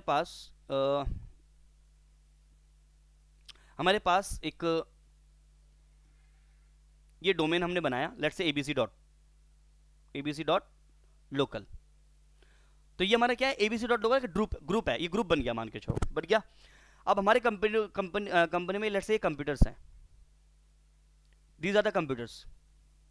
लेकिन अभी ये किस पे हैं, वर्क ग्रुप पे हैं। अब डोमेन जो हमने क्रिएट किया, हमारे पास क्या एक सर्वर होगा। मान के चल हमने डोमेन बनाया abc.local, इससे क्या हुआ, हमारा एक सर्वर। तो ये सर्वर इसी डोमेन का पार्ट है। तो डोमेन क्या है, ग्रुप है। ये ग्रुप बना दिया मैंने गोला सा, मान लीजिए this is a group, domain हो गया, this is a domain. Domain का नाम मेरा क्या है, abc.local। उसके अंदर हमने एक सर्वर रखा है, कौन सा सर्वर है, एडी सर्वर है। अब ये जितने भी कंप्यूटर देख रहे हो ये सब वर्क ग्रुप पे हैं, बाहर है डोमेन से। They all are in out of the domain, क्योंकि अभी वर्क ग्रुप पे है, इंडिविजुअल है, डोमेन का पार्ट नहीं है। अब जैसी मैं लेट्स से ये PC1 है, इस PC1 को जैसे मैं abc.local में ज्वाइन करवाऊंगा, ये मशीन उठ के डोमेन के अंदर आ जाएगा। और पीसी का नाम क्या हो जाएगा, पीसी1 का नाम, पीसी1 का नाम हो जाएगा pc1 dot abc dot local. तो अगर मैं pc1 का अगर मैं नाम चेक करूंगा, पहले pc1 का नाम pc1 था, लेकिन जैसे ही मैंने उसको डोमेन पे ज्वाइन किया तो pc1 के साथ abc डॉट लोकल अपने आप लग गया, और इससे क्या हुआ, ये pc1 इस डोमेन के अंदर आ गया। ऐसे ही pc2 है। अब pc2 को जब हम डोमेन में ज्वाइन कराएंगे तो ये भी क्या होगा, ये भी pc2 जो है ये भी हमारे डोमेन का पार्ट बन जाएगा, और क्या हो जाएगा pc2 dot abc dot local. अब फायदा क्या हुआ इससे, अब मैं इस कंप्यूटर से, सर्वर से इन दोनों कंप्यूटर को मैनेज कर सकता, लेकिन इनको नहीं मैनेज कर सकता क्योंकि ये डोमेन का पार्ट नहीं है। तो डोमेन हम क्यों क्रिएट कर रहे हैं, ताकि हम इस सर्वर से बैठ के इसके इन कंप्यूटर्स को हम क्या कर पाए, मैनेज कर पाए। समझ पा रहे हैं। तो इससे डोमेन, तो जब तक आप वर्क ग्रुप पे आपका सिस्टम रहेगा आप कुछ भी नहीं कर सकते, उनके अंदर कोई सेंट्रलाइज कंट्रोल नहीं कर सकते। तो आपको मशीनों को क्या करना होता है, डोमेन में ज्वाइन करवाना पड़ता है। वो कैसे करेंगे वो हम पढ़ेंगे। तो अभी के लिए हम सिर्फ डोमेन को समझ रहे हैं कि डोमेन क्या है। Domain is nothing, it's a logical group, जिससे क्या करते हो, अपने कंप्यूटर्स को, अपने ऑब्जेक्ट यूजर्स को मैनेज करते हो। अब यूजर कहाँ क्रिएट करोगे, इस सर्वर पे क्रिएट करोगे। लेट्स से आपने एक यूजर क्रिएट कर दिया राहुल। अब राहुल क्या करेगा, जब आपने इसको क्रिएट, क्योंकि राहुल को आपने इस वाले यूजर पे क्रिएट किया, तो राहुल एक यूजर है, तो राहुल भी क्या बन गया, डोमेन का पार्ट हो गया, Rahul dot ABC dot local. ये यूजर अकाउंट हो गया और ये कंप्यूटर अकाउंट हो गया। अब ये राहुल क्या करेगा, इस मशीन पे लॉगिन कर पाएगा, इस मशीन पे भी लॉगिन कर पाएगा, क्योंकि ये राहुल जो है इसी डोमेन का पार्ट है। तो जब तक आप किसी यूजर को, किसी कंप्यूटर को डोमेन का पार्ट नहीं बनाते हो, तो आप उनको इस सर्वर से कंट्रोल नहीं कर सकते। इस सर्वर से कंट्रोल करने के लिए हम मशीनों को डोमेन पे ज्वाइन करवाते हैं और यूजर्स को हम सर्वर पे क्रिएट करते हैं, और ताकि हम इसी सर्वर से बैठ के यूजर्स को और अपने कंप्यूटर को सेंट्रली क्या कर पाए, मैनेज कर पाए। आई होप सो समझ पाए होंगे। हाँ जी, एवरीवन, यस सर। कोई डाउट यहाँ पे, कोई क्वेश्चन है यहाँ पे? No sir. ठीक है, तो this is all about your active directory domain. अब देखो, एक मिनट होल्ड करना। अब देखो, डोमेन एनवायरनमेंट हम कैसे क्रिएट करते हैं उसको एक बार समझते हैं। ठीक है, तो डोमेन मैंने बता दिया आपको क्या होता है। Domain is nothing, it is a logical group, जहाँ पे आप अपने यूजर्स को, कंप्यूटर्स को, ग्रुप्स को मैनेज करते हो। तो डोमेन बनाते कैसे हैं, डोमेन बनाने के लिए हमारे पास एक सर्वर चाहिए। तो हम लैब कैसे परफॉर्म करेंगे, देखो लैब को परफॉर्म करने के लिए हमारे पास एक सॉफ्टवेयर होता है जिसको बोलते हैं हम लोग VMware वर्कस्टेशन। ये VMware वर्कस्टेशन आप देख पा रहे होगे, ये कैसे इंस्टॉल होता है ये मैं नेक्स्ट क्लास में आप लोगों को बता दूंगा, और इसका टूल भी आप लोगों को दे दूंगा ताकि आप उसको कैसे इंस्टॉल कर पाएँ। तो आपको एक VMware वर्कस्टेशन चाहिए, क्योंकि आप इसी VMware वर्कस्टेशन के ऊपर आपको सर्वर बनाने हैं। क्यों हम VMware वर्कस्टेशन यूज़ करेंगे सर, तो गाइस एक्चुअल में क्या है कि आपको सर्वर बनाना है। तो एक तो तरीका है कि आप मार्केट में जाओ, एक मशीन खरीद के लाओ। अब आपको मल्टीपल सर्वर्स बनाने तो मल्टीपल कंप्यूटर खरीद के लाने पड़ेंगे, और मल्टीपल खरीदने के लिए हमको पैसा भी चाहिए। तो अब मुझे प्रैक्टिस करने के लिए क्या मैं मार्केट में जाके कंप्यूटर्स खरीद के लेके आऊँगा, 5 कंप्यूटर खरीद के लेके आऊँगा और 4 सर्वर लेके आऊँगा, उसमें तो मेरा तो 2-2.5-3 लाख रुपये खर्चा लग जाएगा। इसके लिए हम क्या करेंगे, इसके लिए हम क्या करेंगे, एक वर्चुअल एनवायरनमेंट क्रिएट करेंगे, एक वर्चुअल लैब क्रिएट करेंगे, कह लो कि वर्चुअल ऑफिस सिस्टम क्रिएट करेंगे। तो जहाँ पे मैं क्या करूँगा, वर्चुअली सर्वर्स क्रिएट करूँगा। एक्चुअल में ये ऑफिस का एनवायरनमेंट ही हम क्रिएट कर रहे हैं। ऑफिस के अंदर हम रियल सर्वर के ऊपर चीज़ों को मैनेज करते हैं, यहाँ पे हम वर्चुअली चीज़ों को मैनेज करेंगे। चीज़ें वही हैं बट ये वर्चुअल है, और एक जो ऑफिस का नेटवर्क होता है वो फिजिकल होता है। जैसे अभी आप लोग क्लास ले रहे हो, वर्चुअल क्लास ले रहे हो, बिकॉज वी आर नॉट, हम लोग कनेक्ट है, वर्चुअली कनेक्टेड है, बट फिजिकली कनेक्टेड नहीं है। फिजिकली के लिए हमको आना पड़ेगा, ऑफिस में आना पड़ेगा, इंस्टीट्यूट में आना पड़ेगा। तो अपने ऑफिस नेटवर्क में भी जो नेटवर्क होता है वो हमारा फिजिकल इन्वायरमेंट होता है, और हमें प्रैक्टिस करना है तो हमें वर्चुअल इन्वायरमेंट चाहिए। तो VMware वर्कस्टेशन हमारे पास ये टूल है। इस टूल के अंदर हम क्या करेंगे, एक सर्वर बनाएंगे। तो एक काम करते हैं, सबसे पहले विंडोज़, अच्छा आप लोगों को सबको विंडोज़ मतलब सर्वर इंस्टॉलेशन करना आता है, किया है कभी पहले? सब इतना तो आता ही होगा, बिल्कुल नहीं आता है? किया है सर। किया हुआ सर। ओके, ठीक है। तो देखो इसमें भी हम लोग देख लेते हैं कैसे होता है। ठीक है, तो एक काम करते हैं, एक छोटा सा क्विकली 5 से 10 मिनट लगेगा मेरे ख्याल से, एक मशीन क्रिएट कर लेते हैं। ठीक है, तो मशीन को क्रिएट करने के लिए मैं क्या करूँगा, मेरे पास स्पेस देखना पड़ेगा किस ड्राइव में मेरे पास स्पेस अच्छा है। डी ड्राइव में मेरे पास अच्छा स्पेस है, थोड़ी देर के लिए एक बना लेते हैं यहाँ पे। तो मैं एक यहाँ पे फोल्डर बना लूँ, ठीक है। और मैं यहाँ पे फोल्डर बना लेता हूँ, लेट्स से मैं टेस्ट डीसी के नाम से एक फोल्डर बना दिया कि डोमेन कंट्रोलर, डीसी का मतलब डोमेन कंट्रोलर। हम एक डोमेन कंट्रोलर क्रिएट कर रहे हैं, मशीन क्रिएट करेंगे, लेकिन उसके लिए हमें एक फोल्डर हमने बना लिया डी ड्राइव में। इसको मैंने कॉपी कर लिया इस लोकेशन को, और एक मशीन क्रिएट करने के लिए फाइल पे जाएंगे और यहाँ पे न्यू वर्चुअल मशीन, एक वर्चुअल मशीन क्रिएट करेंगे। फ़ायदा कि आप इसी के ऊपर अपने फिजिकल मशीन के ऊपर मल्टीपल वर्चुअल मशीन क्रिएट कर सकते हैं। तो मैं यहाँ पे न्यू वर्चुअल मशीन पे क्लिक करूँगा, नेक्स्ट पे क्लिक करेंगे, और यहाँ पे आपको चूज़ करना I will install operating system later. देखो आप अगर यहाँ पे रखोगे तो आपको कभी भी पासवर्ड नहीं मांगेगा आपका operating system during the installation. नहीं तो अगर आप इस पर क्लिक कर दोगे, ठीक है, इस पर क्लिक कर दोगे, तो during the installation your means operating will आज द प्रोडक्ट की मांगेगा, लाइसेंस की मांगेगा। तो की मुझे नहीं है मेरे पास, तो इसलिए मैं क्या करूँ, I will install operating system later, आपको ये चूज़ करना है। नेक्स्ट पे क्लिक करना है। कौन सा ऑपरेटिंग सिस्टम इंस्टॉल कर रहे हो, माइक्रोसॉफ्ट, लिनक्स, वीएमवेयर, मैंने कहा माइक्रोसॉफ्ट का कर रहे हैं, क्लिक कर दिया हमने। और कौन सा वर्जन यूज़ कर रहे हो, ऑब्वियसली मैं 2022 से मेरे पास है, तो मैं 2022 पे लेके चलूँगा। नेक्स्ट पे क्लिक करते हैं। मैंने 22 क्यों लिया, क्या पीछे रीज़न है इसके, सर 25 चल रहा है तो 22 ले लो। तो देखो बहुत सी कंपनी में अगर आप जाओगे तो 22 भी मिलेगा, 16 भी मिलेगा, 19 भी मिलेगा, 12 भी मिल सकता है। लेकिन अगर आप एक प्रीवियस ऑपरेटिंग सिस्टम यूज़ कर रहे हैं, लेट्स से आप 2022 आपके नेटवर्क में चल रहा है, और आपकी कंपनी कहती है कि आपको जो है हमारे कंपनी में जितने भी सर्वर हैं 22, उसको 25 में कन्वर्ट करो, तो 25 में कन्वर्ट करना भी तो आना चाहिए ना। इसलिए मैंने यहाँ पे 22 लिया, ताकि मैं 22 को अगर मैं 25 में कन्वर्ट करूँ तो कैसे करूँ, हम कैसे सीखेंगे। या मेरे पास 2016 पड़ा हुआ है, इसको 2016 को 22 पे लेके आना है, या 2016 से 19 पे लेके आना है, अपग्रेड करना है अपने ऑपरेटिंग सिस्टम को, तो कैसे करेंगे। तो इसीलिए मैं ये थोड़ा प्रीवियस ऑपरेटिंग सिस्टम ले रहा हूँ, ताकि मैं अपग्रेड करने के टाइम पे आपको मैं वो लैब भी दिखा पाऊँ कि कैसे हम अपने नेटवर्क में ऑपरेटिंग सिस्टम को अपग्रेड करते हैं। तो मैं भी यहाँ पे 22 ले रहा हूँ क्योंकि मेरे पास 22 की इमेज पड़ी हुई है। नेक्स्ट पे क्लिक करेंगे। अपने सर्वर का, वर्चुअल मशीन का नाम कुछ भी रख सकते हो। मैं यहाँ पे सिंपल टेस्ट डीसी लिख लेता हूँ, टेस्ट डीसी।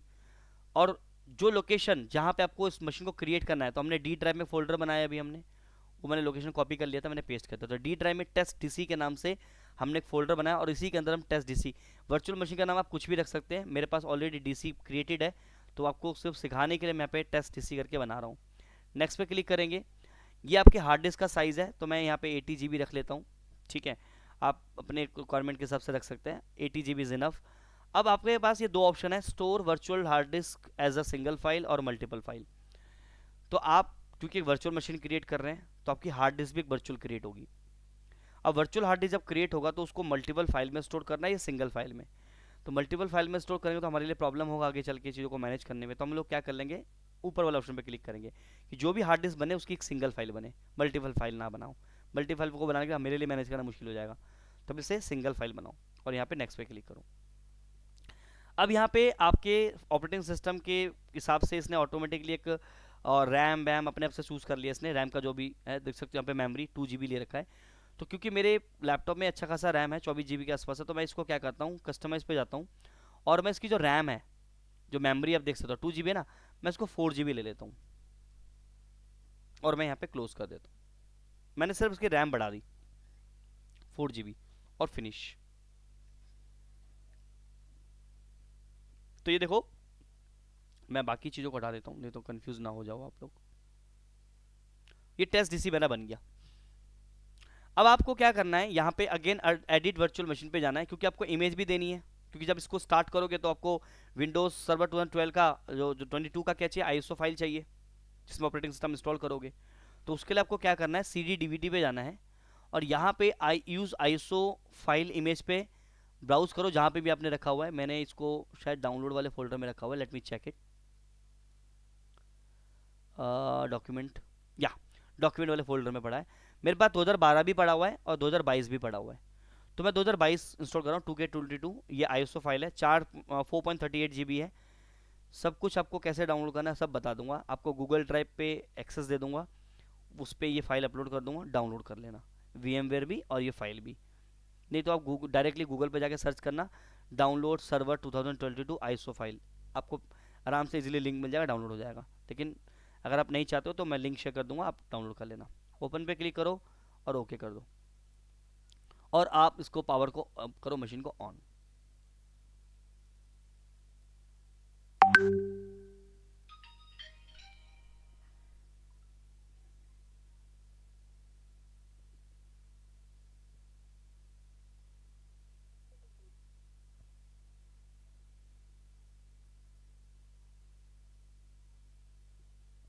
ठीक है, अभी देखिए यहाँ पे क्या आ रहा है, आपके पास ऑप्शन आ रहा है, यहाँ पे नेक्स्ट पे क्लिक करें आप, इंस्टॉल पे क्लिक करें आप। तो जब आपका ऑपरेटिंग सिस्टम है, इस पे देखिए ये प्रोडक्ट की मांग रहा है, तो लिख लीजिए, नीचे क्लिक कर लीजिए I don't have a product की। अब देखो आपके पास ऑपरेटिंग सिस्टम के ये दो टाइप आ रहे हैं, एक स्टैंडर्ड आ रहा है और एक डेटा सेंटर आ रहा है। स्टैंडर्ड के अंदर दो आ रहे हैं, एक नॉर्मल है और एक डेस्कटॉप एक्सपीरियंस है। अगेन डेटा सेंटर में एक नॉर्मल है और एक डेस्कटॉप एक्सपीरियंस है। क्या डिफरेंस है आपके स्टैंडर्ड के अंदर, क्या डिफरेंस है आपके डेटा सेंटर के अंदर, I will discuss you definitely, इसको भी हम डिस्कस करेंगे। एक सेकंड दीजिएगा।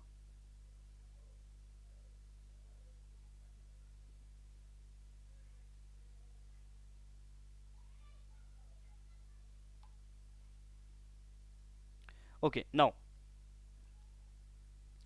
अब यहाँ पे क्या है कि हमारे पास ये 2022 और ये 2022 का डेटा सेंटर स्टैंडर्ड वर्जन है, दोनों में क्या डिफरेंस है डिस्कस करेंगे, क्योंकि हमारा ऑपरेटिंग सिस्टम सर्वर के टाइप्स ये क्या होते हैं, इसका ये एक थ्योरेटिकल पार्ट है, तो जब हम थ्योरी डिस्कस करें तब डिस्कस करेंगे। तो अब मैं स्टैंडर्ड करूँ या डेटा सेंटर करूँ, तो मैं स्टैंडर्ड पे लेके चलता हूँ, क्योंकि डेटा सेंटर हम वहाँ भी यूज़ करते हैं जहाँ पे डेटा सेंटर में हम करना, क्या डिफरेंस है, अभी मैं डेटा सेंटर भी ले सकता हूँ, अभी मैं स्टैंडर्ड भी ले सकता हूँ, आई कैन यूज स्टैंडर्ड और as well as data center. But अभी के लिए हम क्या कर रहे हैं, स्टैंडर्ड लेते हैं।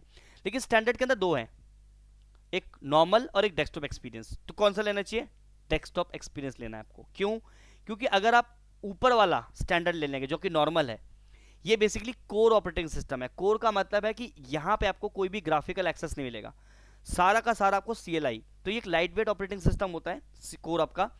यहाँ पे आपको मैक्सिमम चीज़ें कमांड से, मतलब मैक्सिमम क्या, हर चीज़ आपको कमांड से मैनेज करना है, आपको कोई GUI एक्सेस नहीं मिलेगा। तो कोर कैसे इंस्टॉल किया जाता है, थोड़ा हम कोर के बारे में भी हम सीखेंगे, don't worry about it. But अभी के लिए हम कोर पे नहीं जाएंगे।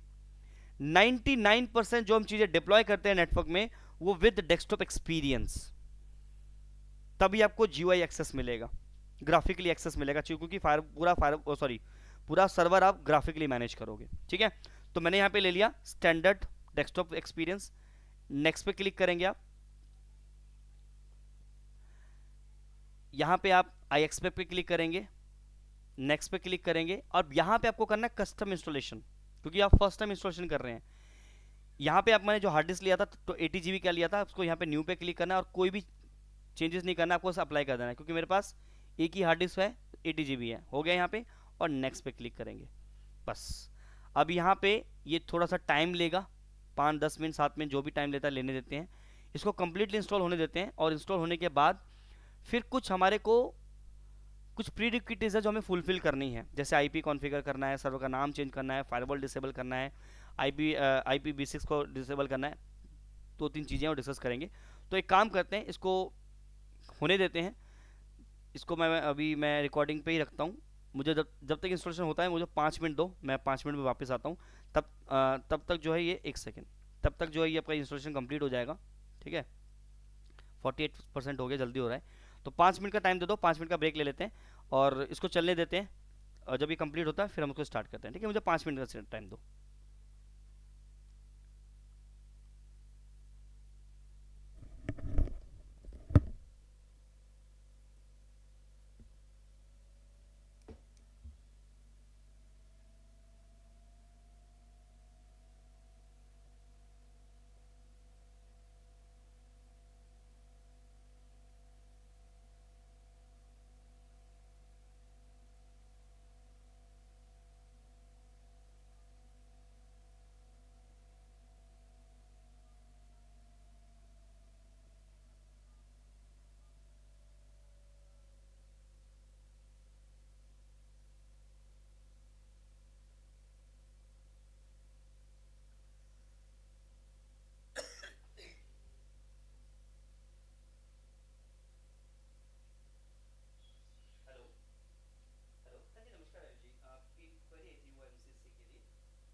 क्लासेस आपकी ऑनलाइन चलती है हमारी, और अभी एमसीसी का हमारा बैच अभी स्टार्ट हुआ है, अभी डेमो चल रहा है, अगर आप चाहो तो अभी डेमो ज्वाइन कर सकते हैं, अभी डेमो क्लासेस मैं दे रहा हूँ।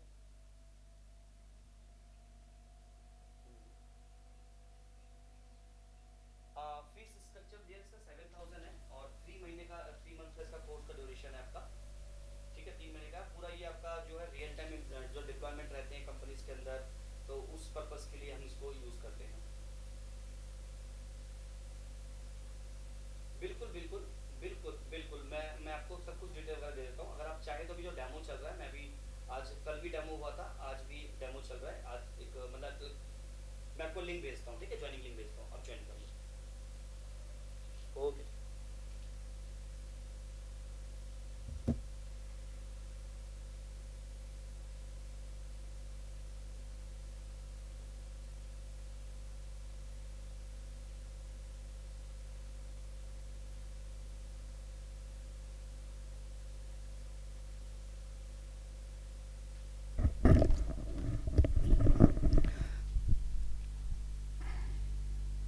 हाँ जी, वापस आ गया मैं, एक सेकंड, 1 मिनट पॉज करते हैं, 1 मिनट।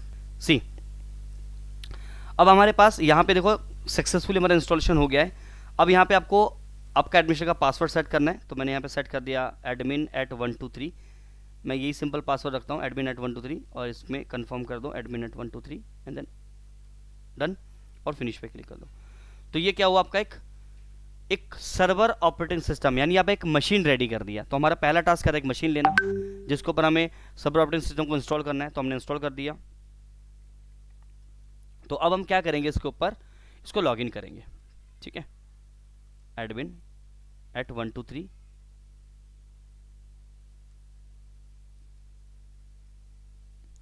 तो देखो आप नेटवर्क में जब भी कोई मशीन को के ऊपर आप ऑपरेटिंग सिस्टम आपने डाल दिया विंडोज सर्वर का, 1 मिनट दीजिएगा।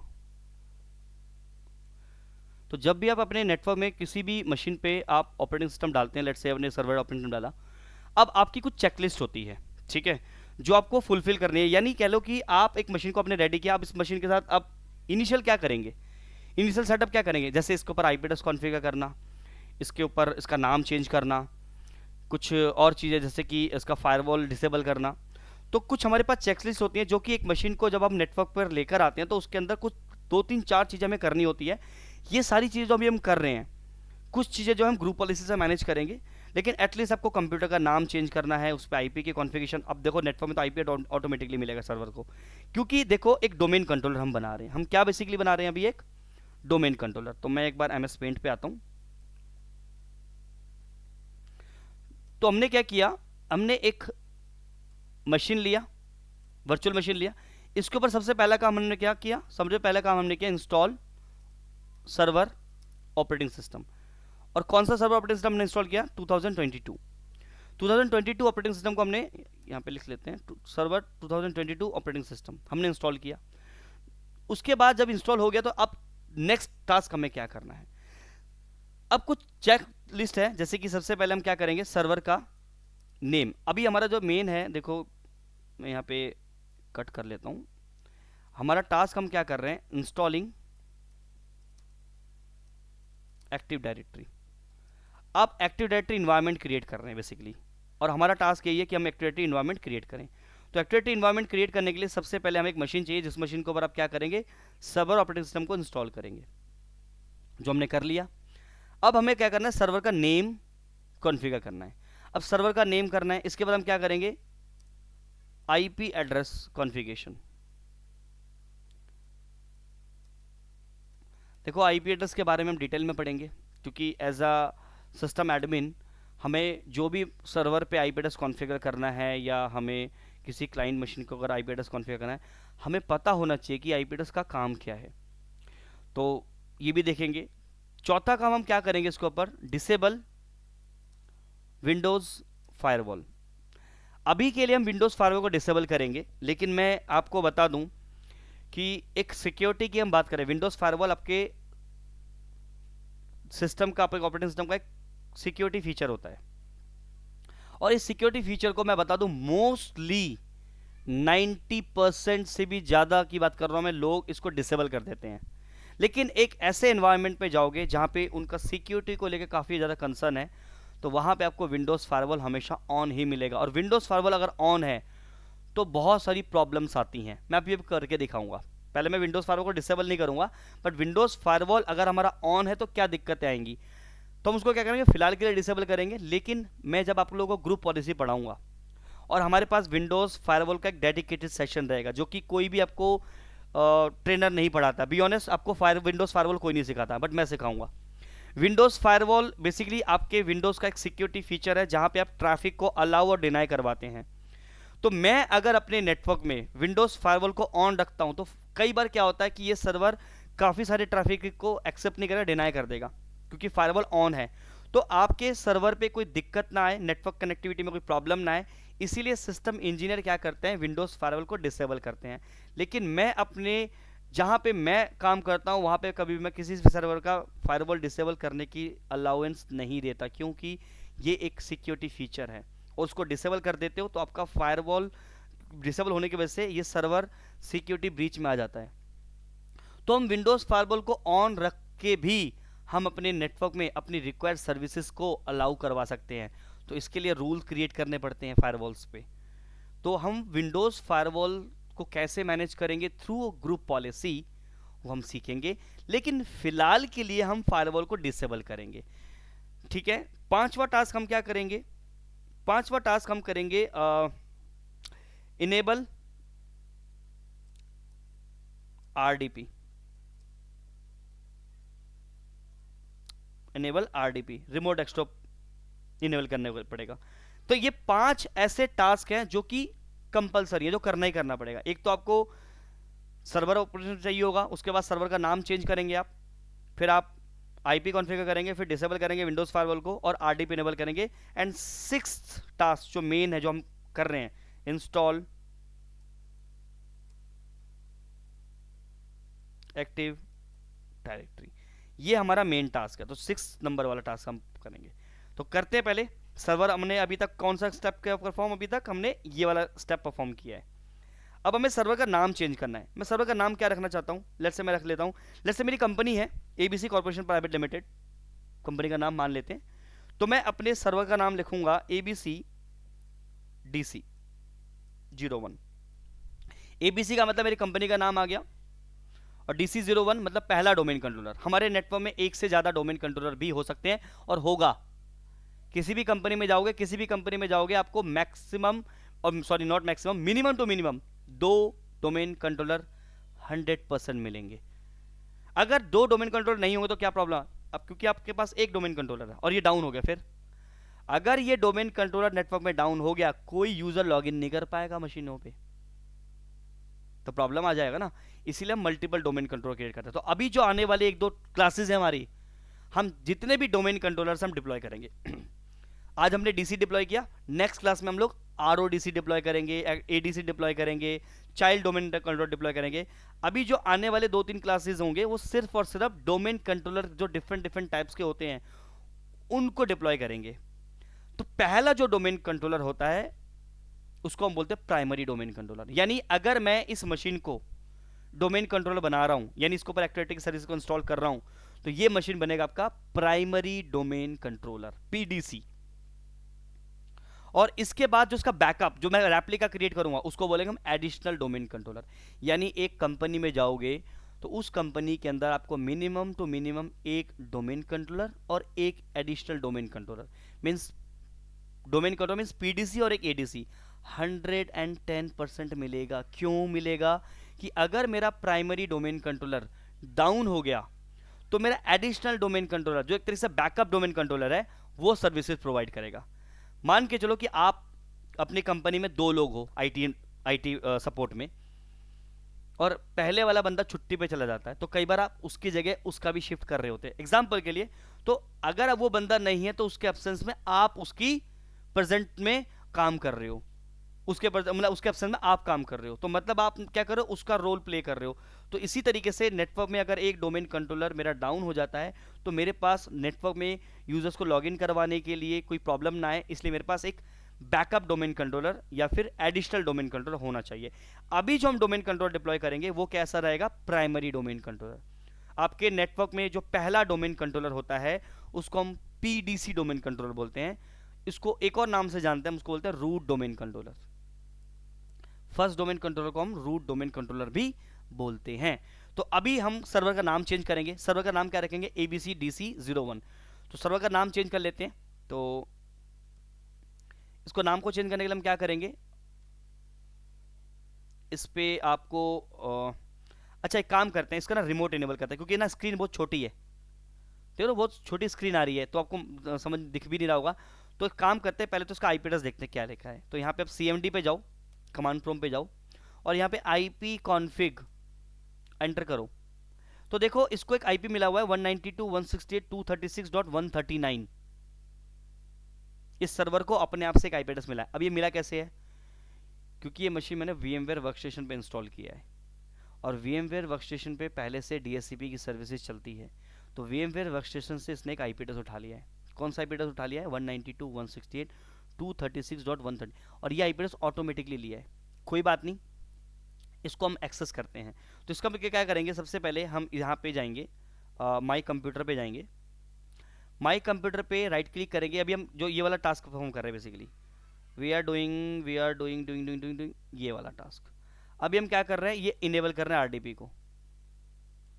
क्योंकि पहले के बाद डायरेक्टली सर आप इस पे आ गए, कोई बात नहीं, क्योंकि मेरे पास ना स्क्रीन बहुत छोटी है, तो इसलिए मुझे फुल एक्सेस लेना है, इसका रिमोटली एक्सेस लेना है। तो मैं यहाँ पे क्या करूँगा, प्रॉपर्टी पे आऊँगा, और नीचे आओगे, यहाँ पे मिलेगा आपको एडवांस सिस्टम सेटिंग, आपको मिलेगा रिमोट, और यहाँ पे देखो आपको करना है allow RDP connection, allow remote connection to this computer, और अप्लाई करो और ओके करो। अभी देखना एक एरर आएगा मेरे को, आई शो यू। तो मैं क्या करूंगा, इस मशीन को एक्सेस करूंगा 192.168.236.139 को अपने मशीन से। तो मैं अपने मशीन पे आ गया, MSTSC किया, MSTSC का मतलब रिमोट डेस्कटॉप एक्सेस करूंगा।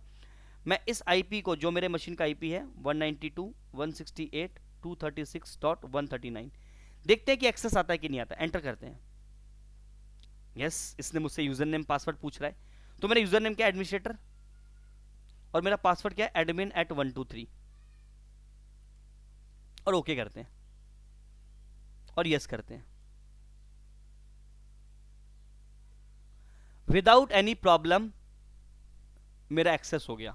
अब आपको बताता हूं, यहां पे ना एक एरर आता है। अभी वो एरर नहीं आया, मुझे लगा कि एरर आना चाहिए, बट वो एरर नहीं आया। क्यों नहीं आया मैं बताता हूं।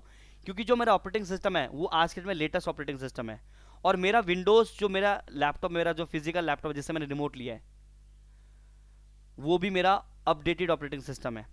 तो कोई सिक्योरिटी ब्रीच नहीं है मेरे इस ऑपरेटिंग सिस्टम में, इसलिए मुझे कोई एरर नहीं दिया, और मेरा पास एक्सेस आ गया। देखो फुल। कई बार क्या होता है, एरर दे देता है। क्या एरर देता है? Network level authentication error. मैं आपको दिखाता हूं एरर, गूगल पे जाके network level authentication error Windows server. तो कुछ हम लोग ट्रबल शूटिंग भी करेंगे चीजों को लेके। आपको इमेज दिखा देता हूं। ये एरर आपको आ सकता है। द रिमोट कंप्यूटर लिखा है ना, the remote computer you are trying to connect required network level authentication but your Windows domain controller cannot be connected or perform blah blah blah। तो बेसिकली क्या कह रहा है कि the remote computer that you are trying to connect required network level authentication, ये error देता है आपको। तो अगर आपको कभी भी किसी सर्वर को आप एक्सेस कर रहे हो अपने मशीन से, अपने लैपटॉप से, और आपको एक एरर देता है नेटवर्क लेवल ऑथेंटिकेशन, जो कि मेरे केस में नहीं दिया, मैं आपको दिखाऊंगा एरर देगा, बट नहीं दिया उसने, कोई बात नहीं। तो अगर वो देता तो मैं क्या करता, मैं सर्वर पे जाता, ये जो सर्वर है, सर्वर पे जो आपने जहां से रिमोट इनेबल किया था ना, जिस पीसी पे राइट क्लिक करके प्रॉपर्टी पे जाके इस मशीन पे जाके अपने एडवांस सेटिंग पे चले गए थे, यहाँ से एडवांस सेटिंग पे गए, और रिमोट पे जाके आपने क्या किया, यहाँ पे अलाउ कर दिया।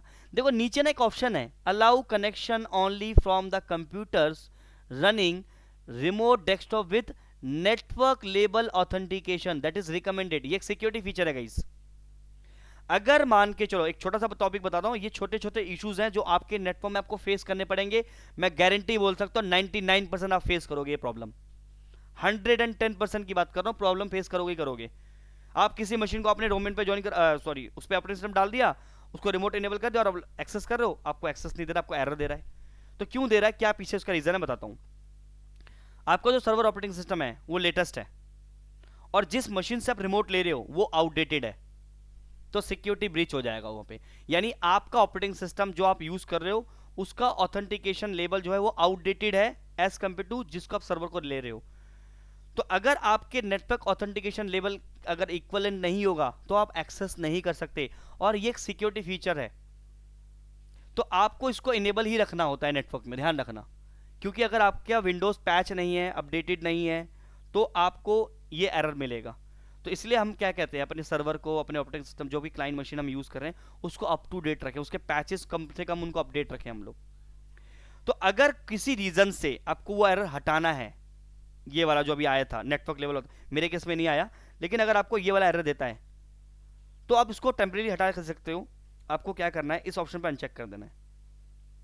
अगर आप इस ऑप्शन पे अनटिक कर दोगे और अप्लाई करके ओके कर दोगे, तो जो रिमोट लेने पे आपको एरर दे रहा था वो एरर अब नहीं आएगा और आप आसानी से रिमोट ले पाएंगे। तो मैंने सिर्फ आपको बताया कि ये जो नेटवर्क लेवल ऑथेंटिकेशन वाला ऑप्शन है इसको आपको टिक रखना है, अनटिक रखना है अभी के लिए, अगर आपको कभी इशू आता है। लेकिन रिकमेंड यही होता है कि उसको आप टिक रखें, क्योंकि इससे आपको सिक्योरिटी इश्यूज नहीं होते हैं, ठीक है। तो मेरे को यहाँ पे रिमोट आ गया है, मेरे मशीन का रिमोट आ चुका है। अब सबसे पहला काम क्या करेंगे, इस मशीन के ऊपर हम एक आईपी एड्रेस कॉन्फ़िगर करेंगे। अच्छा, सर्वर का नाम चेंज करना है, पहले सर्वर का नाम चेंज करते हैं। तो नेम चेंज करते हैं, क्या रखना है, ABCDC01। दो तरीके से मैं कर सकता हूँ, एक तो मैं ये विंडोज एक्सप्लोर ओपन करूँ, मैं दिस पीसी पे राइट क्लिक करूँ, प्रॉपर्टी पे आ जाऊँ, फिर मैं एडवांस सेटिंग में जाऊँ, फिर मैं कंप्यूटर नेम पे जाऊँ, फिर मैं चेंज पे क्लिक करूँ और लिखूँ, इतना सारा तामझाम। इसलिए मैं हमेशा रिकमेंड करता हूँ कि हमेशा थोड़ा सा शॉर्टकट को यूज़ करें। शॉर्टकट को यूज़ करने से क्या होगा, आपका वर्क फ्लो स्पीड होगा, बढ़ेगा। अब मैं इस पे आया, फिर मैं इस पे राइट क्लिक करके प्रॉपर्टी पे जाऊंगा, फिर मैं थोड़ा नीचे स्क्रॉल करके, इतना लंबा चौड़ा टाइम नहीं है मेरे पास। तो हम क्या करेंगे, रन पे जाओ, एक कमांड टाइप करो, sysdm.cpl। मैं नोटपैड पे लिखवा देता हूँ आपको, sysdm.cpl सिस्टम, एक सेकेंड मैं थोड़ा सा इंक्रीज कर दूं। तो ये कमांड देंगे आप, sysdm.cpl। मैं कॉपी करके रन पे पेस्ट मारता हूँ, खुल गया, बस डायरेक्टली वही सिस्टम की प्रॉपर्टी खुल गई आपको।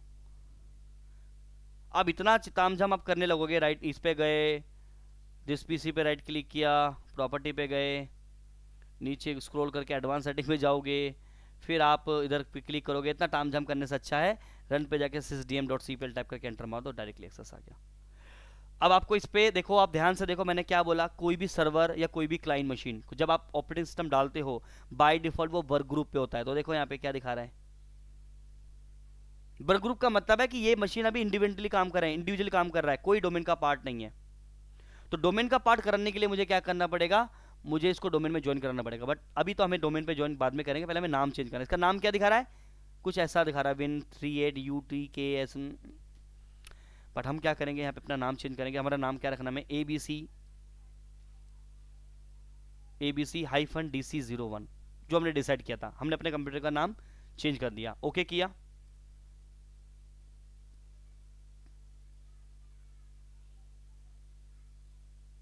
वेट करो, ओके करो, क्लोज करो और इसको रिबूट कर लो।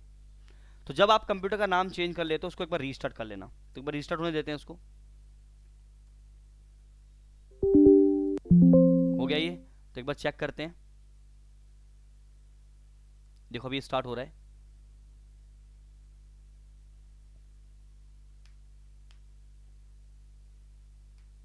आगे एक्सेस, फिर से रिमोट पे चलते हैं, MSTSC करते हैं, 192.168.236.139 यही आईपी था। आगे एक्सेस, एडमिनिस्ट्रेटर हमने ऊपर टाइप किया हुआ, एडमिन पासवर्ड 123, admin@123 एंटर करेंगे, admin@123 यस करेंगे, एक्सेस आ गया विदाउट एनी प्रॉब्लम। सर्वर का एक्सेस मेरे पास आ चुका है। और इसका भी आगे चेक करते हैं कि जो मैंने अपनी नाम चेंज किया था वो आया कि नहीं आया। तो मैं यहाँ पे होस्ट नेम टाइप करूँगा, सिंपल सा कमांड है होस्ट नेम। मैं थोड़ा सा स्क्रीन बड़ी कर लेता हूँ, प्रॉपर्टी पे आके फॉन्ट साइज थोड़ा सा इंक्रीज कर लेता हूँ। देखिए मेरा होस्ट नेम क्या है, ABC -DC01, यानी एबीसी कंपनी का पहला domain controller DC01, domain controller 01। अभी ये डोमेन कंट्रोलर नहीं बना है, अभी तो सिर्फ इसके ऊपर मैंने नाम चेंज किया है। अब हम क्या करेंगे, इसके ऊपर आईपी एड्रेस। सो हमारा ये वाला टास्क भी कंप्लीट हो गया, this task also has been done. अगला क्या है, आईपी एड्रेस कॉन्फ़िगरेशन। तो अभी के लिए मैं क्या आईपी एड्रेस कॉन्फ़िगर करूंगा, तो जो मेरे सर्वर की आईपी है 192.168.236.139, इसी को मैं मैनुअली कॉन्फ़िगर कर दूंगा अभी के लिए। या मैं 192.168.236, देखो आपके जब आप इस लैब को परफॉर्म करोगे तो आपके सर्वर भी मैनुअली ऑटोमेटिक आईपी एड्रेस ले लेगा, वो भी 192.168 सीरीज में ही लेगा। तो आपको स्टार्टिंग के जो भी नंबर है 192.168.236 मेरे केस में, तो आपके जो 3 स्टार्टिंग के ये जो ऑक्टेट है जो आपके केस में दिखा रहा है वही लेना है, लास्ट में कोई भी एक नंबर ले लेना। तो मैं यहाँ पे ले लेता हूँ 211। ऐसा नहीं है कि आपको कोई, अब देखो मैं आईपी एड्रेस के बारे में आपको पढ़ाऊंगा आगे चल के, तब हम बात करेंगे डिटेल में आईपी एड्रेस होता क्या है, थोड़ा बहुत आइडिया आप लोग, क्योंकि आप ऑलरेडी आईटी इंडस्ट्री में काम कर रहे हो, डेस्कटॉप सपोर्ट पे काम कर रहे हो, तो थोड़ा बहुत आईपी का नॉलेज होगा। बाकी मैं डिटेल में और भी बताऊंगा, ठीक है। आईपी एड्रेस के लिए भी हमें को 2 से 3 क्लासेस चाहिए, 2 क्लासेस तो कम से कम चाहिए ही चाहिए, ठीक है। आईपी एड्रेस में ही इतनी बड़ी चीज़ है, ये है तो कुछ नहीं, लेकिन मैं जिस तरीके से पढ़ाऊंगा उसमें मुझे 2 दिन कम से कम कहिए चाहिए होंगे, तो डिटेल में डिस्कस करेंगे। अभी के लिए मेरे सर्वर की आईपी क्या थी, 192.168.236.139, बट मैं 211, ये नंबर है, कुछ भी ले सकते हो, मैंने 211 सेट कर लिया। तो मैं अपने सर्वर की आईपी एड्रेस ये रखूंगा। तो कर लेता आईपी एड्रेस कॉन्फ़िगर, कैसे कॉन्फ़िगर करेंगे, देखो मैं रिमोटली करूंगा तो फिर ऑब्वियसली एक्सेस चला जाएगा, क्योंकि रिमोटली मैंने आईपी एड्रेस 239 से एक्सेस किया हुआ है, तो कोई बात नहीं, कर लेते हैं। इसके लिए हम क्या करेंगे, कमांड टाइप करेंगे ncpa.cpl।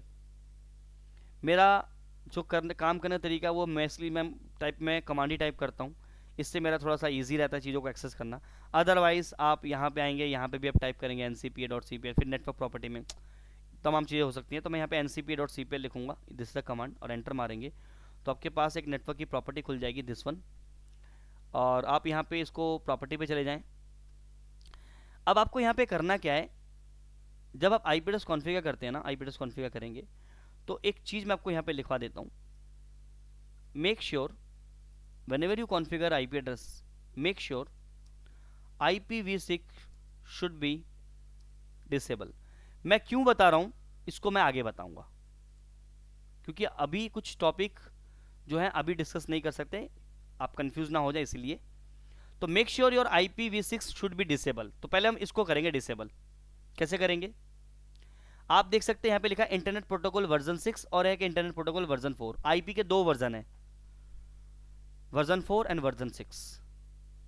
तो अब हमारे पास जो हमारा एक्टिवेटिक एनवायरनमेंट है वो आईपी वर्जन 4 पे हम चलाते हैं मैक्सिमम। तो मैं IPv4 को कुछ नहीं करूंगा, आई विल गो टू IPv6 और इसको ये चेक बॉक्स है इसको अनचेक कर दूंगा, बस हो गया डिसेबल।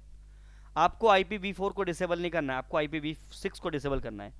और IPv4 पे आप क्लिक करेंगे, इंटरनेट प्रोटोकॉल वर्जन 4, और प्रॉपर्टी पे जाएंगे और यहाँ पे आप मैनुअल आईपी एड्रेस देंगे जो हमने डिसाइड किया था 192.168.236.211, और गेटवे एड्रेस क्या देंगे 192.168.236.2।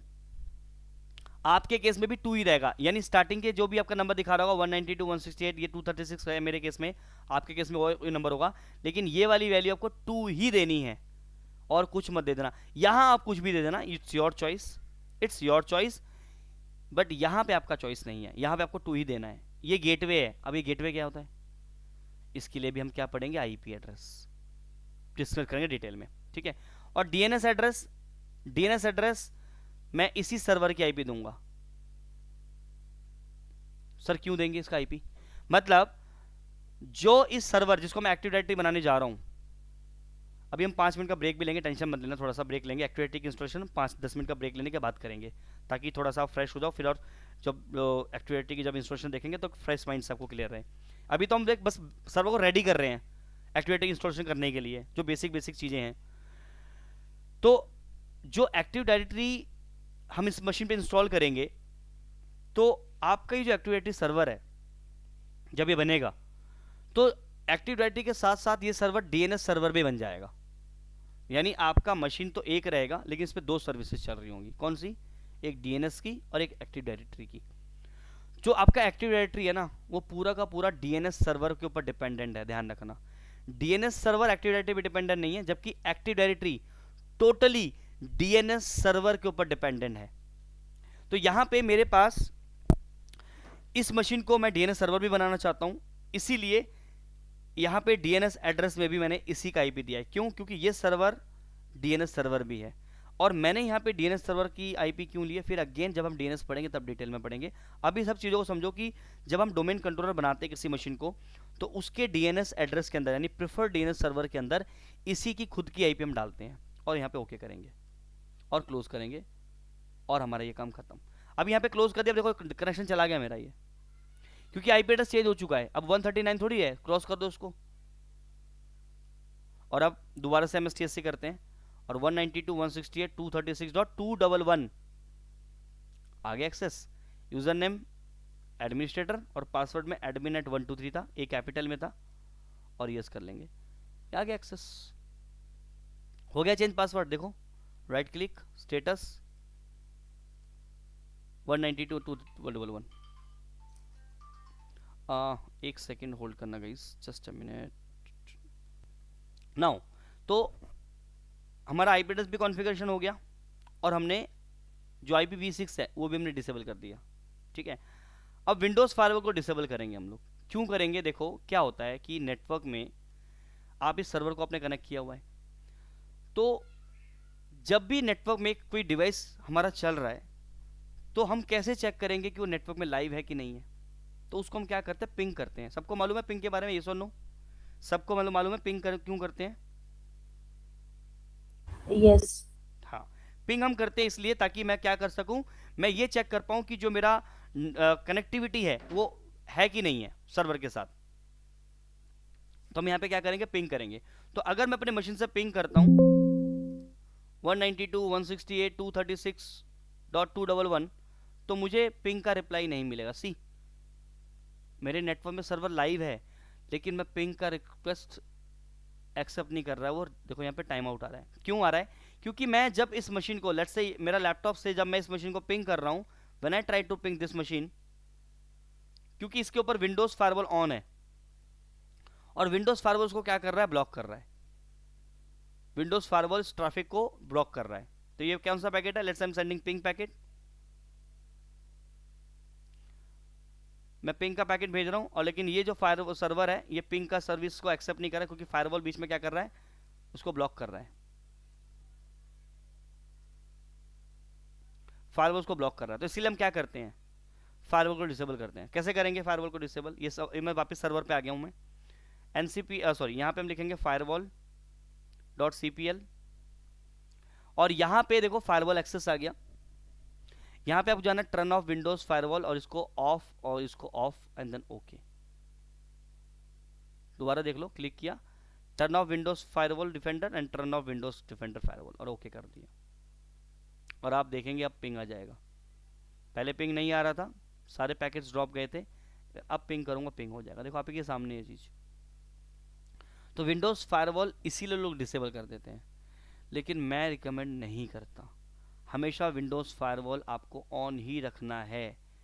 लेकिन अगर हम ऑन रखेंगे तो फिर कोई पिंग नहीं कर पाएगा, तब भी कर पाएगा। उसके लिए हम फायरवॉल की पॉलिसी बनाएंगे। कैसे बनाएंगे, ग्रुप पॉलिसी में डिस्कस करेंगे। तो अभी तो हमने क्या किया, इसको डिसेबल कर दिया क्योंकि रिक्वायरमेंट थी। इनेबल हम RDP ऑलरेडी कर चुके हैं। अब हम इसको करते हैं एक बार के लिए रीबूट। नहीं, रीबूट की ज़रूरत भी नहीं है क्योंकि नाम चेंज हो चुका है, डिसेबल हो चुका है। अब फाइनल जो है, अब हम क्या करेंगे, इसके ऊपर एक्टिव डायरेक्टरी की इंस्टॉलेशन करेंगे। अब हमारा 6 टास्क हम करेंगे। But before I start active directory installation, किसी को कोई डाउट, किसी को कोई क्वेश्चन, कोई टॉपिक में कुछ दिक्कत? हरीश जी, बहादुर जी, जिनी जी, क्लियर है सबको? हाँ जी, एवरीवन? यस सर, क्लियर है। ठीक है। नाउ अब हम क्या करते हैं, let's take a 5 minutes break. 5, चलिए स्टार्ट करते हैं। देखिए अब हम क्या करेंगे, इसके ऊपर एक्टिव डायरेक्टरी की सर्विसेज को इंस्टॉल करेंगे। ठीक है, तो एक्टिव डायरेक्टरी की सर्विसेज को इंस्टॉल करने के लिए सबसे पहले हमें क्या करना होगा, एक्टिव डायरेक्टरी की सर्विसेज को इंस्टॉल करना है। उसके लिए आपको क्या करना है, सर्वर मैनेजर पे जाना है, ठीक है। वही मशीन है 211 वाला मशीन हमारा, ठीक है। अगर आपको, क्योंकि मैं फुल स्क्रीन पे इसलिए ले रखा ताकि आपको क्लियर रहे, तो ये वही वाली मशीन है जो हमने अभी टेस्ट डीसी वाला जो है, यही मशीन ही है, इसको रिमोट पे ले रखा हमने ये, ठीक है, ये रहा। तो इसके ऊपर आपको जाना है सर्वर मैनेजर पे, और यहाँ पे मैनेज पे जाके ऐड रोल एंड फीचर्स पे जाना है। ऐड रोल फीचर्स पे जाने के बाद आपको यहाँ पे नेक्स्ट पे क्लिक करना है। अब यहाँ पे दो तरह के रोल बेस है, एक remote based desktop service installation है। तो अभी जो हम लोग कर रहे हैं वो रोल बेस्ड इंस्टॉलेशन कर रहे हैं।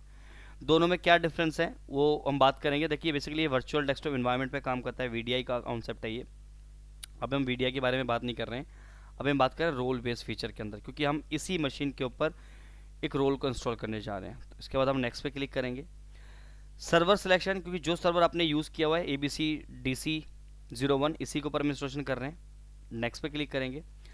अब यहाँ पे हमारे पास टोटल 13 रोल्स हैं, ये टोटल रोल्स हैं 1 2 3 4 5 6 7 8 9 10 11 12 13 14 15 16 17 18 19 20 के आसपास रोल यहाँ पे हैं, ठीक है। अब यहाँ पे हमें एक्टिव डायरेक्टरी डोमेन सर्विसेज इसको इंस्टॉल करना है, एक्टिव डायरेक्टरी ADCS सर्विस। तो बेसिकली एक्टिव डायरेक्टरी सर्विस कह लीजिए, एक्टिव डायरेक्टरी डोमेन सर्विसेज एक ही बात है। तो सबसे पहले आपको इस सर्विस को इंस्टॉल क्लिक करना है। जब आप इस पर क्लिक करेंगे तो आपके पास ये पॉपअप आता है। इस पॉपअप का मतलब है कि कुछ रिक्वायर्ड टूल्स हैं जो कि इसके साथ चाहिए, जैसे ग्रुप पॉलिसी मैनेजमेंट हो गया, रिमोट सर्वर एडमिनिस्ट्रेशन टूल हो गया। तो ये एड ऑन फीचर्स हैं, आपको यहाँ पे ऐड पे क्लिक करना है,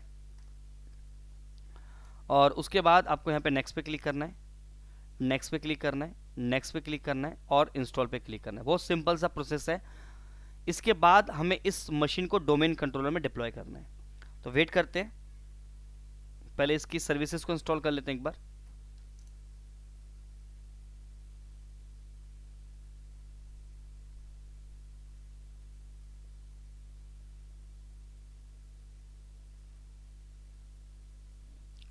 वेट करते हैं।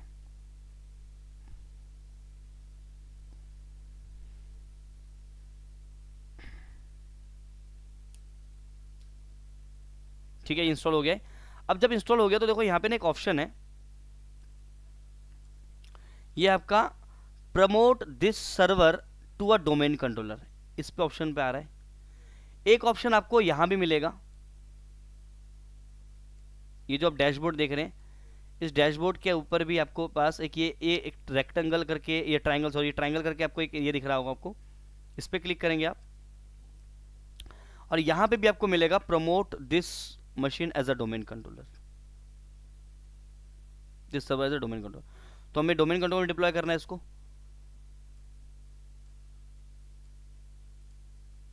तो यहाँ पे आपको करना है promote this server as a domain controller.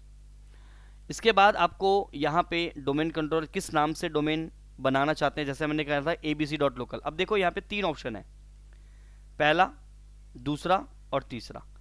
क्योंकि हम ये पहला डोमेन कंट्रोलर बना रहे हैं, फर्स्ट डोमेन कंट्रोलर डिप्लॉय कर रहे हैं, तो जो फर्स्ट डोमेन कंट्रोलर होता है वो क्या होता है, हमारा एक रूट डोमेन कंट्रोलर होता है।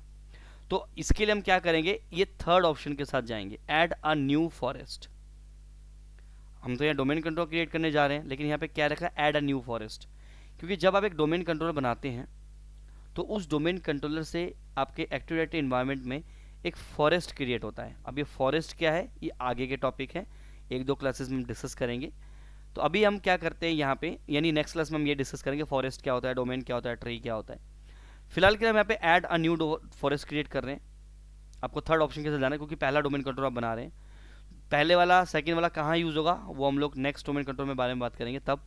अभी हमारे को पहला डोमेन कंट्रोलर, जो कि पहला डोमेन कंट्रोलर है, इसलिए ऐड अ न्यू फॉरेस्ट।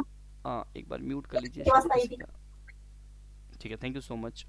सो अब यहाँ पे हम क्या करेंगे, यहाँ पे रूट डोमेन का नाम देंगे। तो हमारे डोमेन का नाम क्या है, abc.local। हमने ये डिसाइड किया था कि जो हम डोमेन बनाएंगे,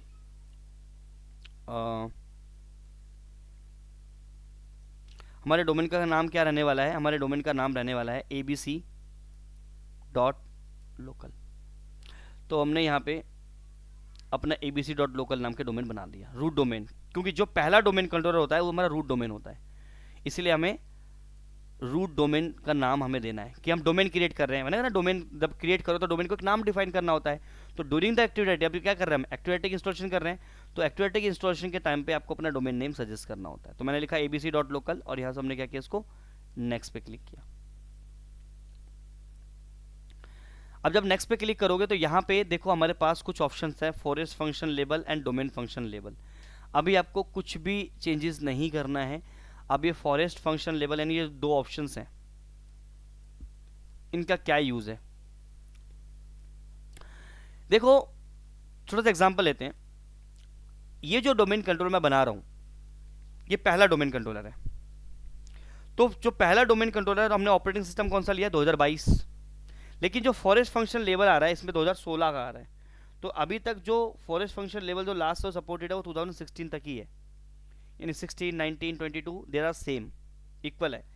तो अभी domain control function label and forest function label हम यहाँ पे जो डिफॉल्ट दिखा रहा है उसी के साथ जाएंगे। मान के चलते हैं कि आपके नेटवर्क में पहले से डोमेन कंट्रोल चल रहा है और उसी डोमेन कंट्रोलर डोमेन एनवायरनमेंट के अंदर आप एक नया डोमेन कंट्रोल डिप्लॉय कर रहे हैं, means additional domain control deploy कर रहे हैं बैकअप के लिए। तो और अगर आपके नेटवर्क में जो अदर डोमेन कंट्रोल पहले से इंस्टॉल्ड है उसमें जो ऑपरेटिंग सिस्टम है वो 2012 है, तो आपको अपने फॉरेस्ट फंक्शन लेवल और डोमेन फंक्शन लेवल को 2012 में लेके चलना पड़ेगा। यानी अगर आपके नेटवर्क में पहले से कोई डोमेन कंट्रोल चल रहा है और वो डोमेन कंट्रोलर पे 2012 के ऊपर चल रहा है, 2012 सर्वर पे चल रहा है, तो आपको अपना फॉरेस्ट फंक्शन लेवल और डोमेन पर जो भी नया सर्वर डिप्लॉय करेंगे उसका फंक्शन लेवल भी आप प्रीवियस ऑपरेटिंग सिस्टम के अकॉर्डिंग ही चूज करेंगे। कि अगर मेरे नेटवर्क में 2012 का सर्वर पड़ा हुआ है, मान लेते हैं एग्जाम्पल के लिए, और मैं यहाँ पे 2016 के साथ चला जाता हूँ, तो पता क्या होगा, उस सर्वर के बीच में और इस सर्वर के बीच में कंपैटिबिलिटी इशू आ जाएगा, प्रॉब्लम हो जाएगा क्रिएट। तो क्योंकि मेरे नेटवर्क में कोई भी 2012 का सर्वर नहीं है, कोई भी 2016 का सर्वर नहीं है, मतलब मेरे नेटवर्क में कोई सर्वर है ही नहीं कोई ऐसा, और ये पहला डोमेन कंट्रोलर है। So that is why I will go with default, मैं ये डिफॉल्ट के साथ जाऊंगा। और पासवर्ड यहाँ पे क्या है, अच्छा पासवर्ड से पहले दो चीज़ें और हैं। यहाँ पे आ रहा है डोमेन नेम सिस्टम। तो जो मैंने आपको बताया था कि जब आप इस मशीन को एक्टिव डायरेक्टरी सर्विसेज को इंस्टॉल करेंगे, डोमेन कंट्रोल बनाएंगे, तो इस मशीन पे डीएनएससी सर्विसेज भी अपने आप इंस्टॉल हो जाएगी। और ये वही चीज़ है, इसको आप अनटिक कर सकते हो बट आप नहीं करोगे, you will not do anything, यहाँ पे कोई चेंजेस नहीं करोगे। हमें डीएनएस सर्वर चाहिए ही चाहिए। बहुत सी कंपनीज होती हैं कि डीएनएस सर्वर को अलग से मैनेज करती है और एक्टिविटी को अलग से। अभी मेरे पास एक लास्ट मेरा एक स्टूडेंट है, अभी उनका भी प्रीवियस उनका भी बैच चल रहा है सुबह 11 बजे वाला। तो उस स्टूडेंट के कंपनी के अंदर डीएनएस सर्वर अलग से कॉन्फ़िगर्ड है और एक्टिव डायरेक्टरी सर्विसेज के अंदर कोई डीएनएस सर्विस नहीं है। तो अगर मैं इसको अनटिक कर दूं, इफ आई से अनटिक इसको, तो अब इस सर्वर के ऊपर सिर्फ एक्टिव डायरेक्टरी की सर्विस चलेगी, डीएनएस की सर्विस नहीं चलेगी। लेकिन क्योंकि एक्टिव डायरेक्टरी पूरा का पूरा डीएनएस के ऊपर डिपेंडेंट है, इसीलिए मुझे अपने नेटवर्क में एक और सर्वर बनाना पड़ेगा, डीएनएस सर्वर। तब आप डीएनएस सर्वर को सेपरेटली मैनेज करेंगे। बट क्योंकि अभी आप बिल्कुल फ्रेशर एक तरीके से, मैं समझूंगा कि अभी इसके ऊपर इतना आपने काम नहीं किया है, तो मैं अभी यहाँ पे कोई भी चेंजेस नहीं करूँगा, I will keep as same. क्योंकि जब हम थोड़े से एडवांस लेवल पे चले जाएंगे तब इन टॉपिक के बारे में जब डिस्कस करूँगा तो समझ में भी आएगा, क्योंकि इसके लिए हमें डीएनएस पढ़ना पड़ेगा पहले। तो जब हम डीएनएस पढ़ेंगे ना तब इसके बारे में डिस्कस करेंगे। अभी के लिए हम यहाँ पे कोई भी चेंजेस नहीं करेंगे, ठीक है, एज इट इज़ रखेंगे यहाँ पे। अच्छा, यहाँ पे एक ऑप्शन है, type the directory services restore mode password, इस वाले ऑप्शन की बात कर रहा हूँ मैं। हार्डली 5-7 मिनट लगेगा और बस हो जाएगा हमारा, सॉरी, ये वाला ऑप्शन की बात कर रहा हूँ मैं। ये बेसिकली क्या है, ये आपके एक्टिव डायरेक्टरी को रीस्टोर करने का पासवर्ड सेट करने के लिए बोल रहा है कि अगर मान के चलो कि फ्यूचर में आपके एक्टिव डायरेक्टरी में कोई दिक्कत आ जाती है तो हमें क्या करना होता है, एक्टिव डायरेक्टरी को रीस्टोर करना होता है, क्योंकि हमारे पास बैकअप होता है एक्टिव डायरेक्टरी का। तो ड्यूरिंग द रीस्टोरेशन आपका एक्टिव डायरेक्टरी क्या मांगता है, डीएसआरएम पासवर्ड। अगर आपके पास डीएसआरएम का पासवर्ड नहीं होगा तो आप एक्टिव डायरेक्टरी में अगर कोई इशू आता है फ्यूचर में उसको रिकवर नहीं कर सकते आप।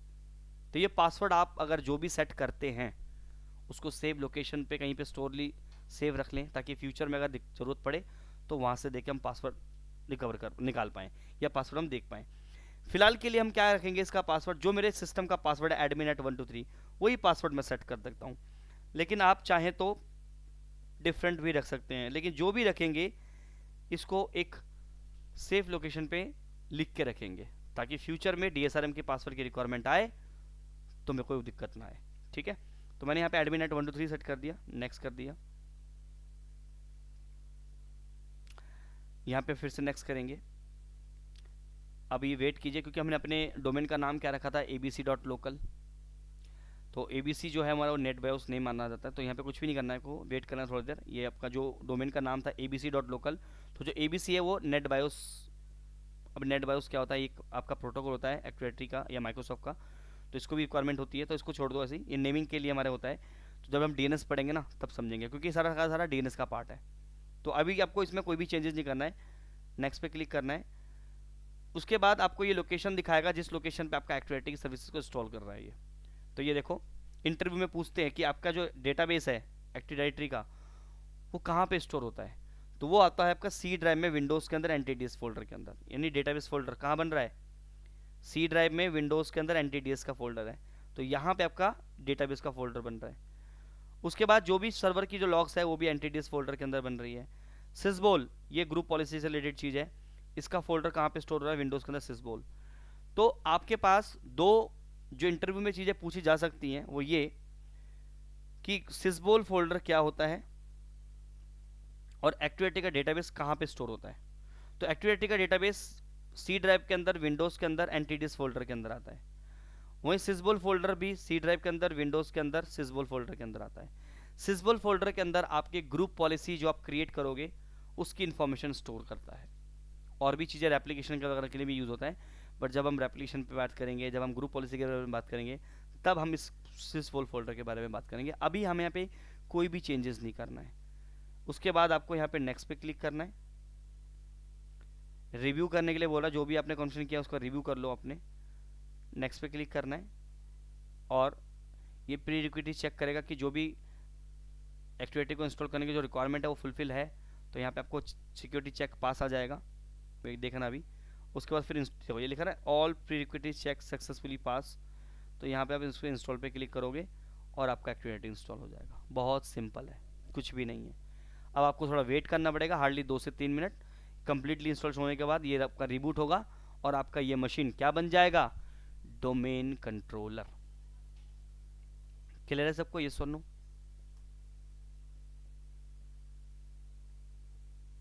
हाँ जी एवरीवन,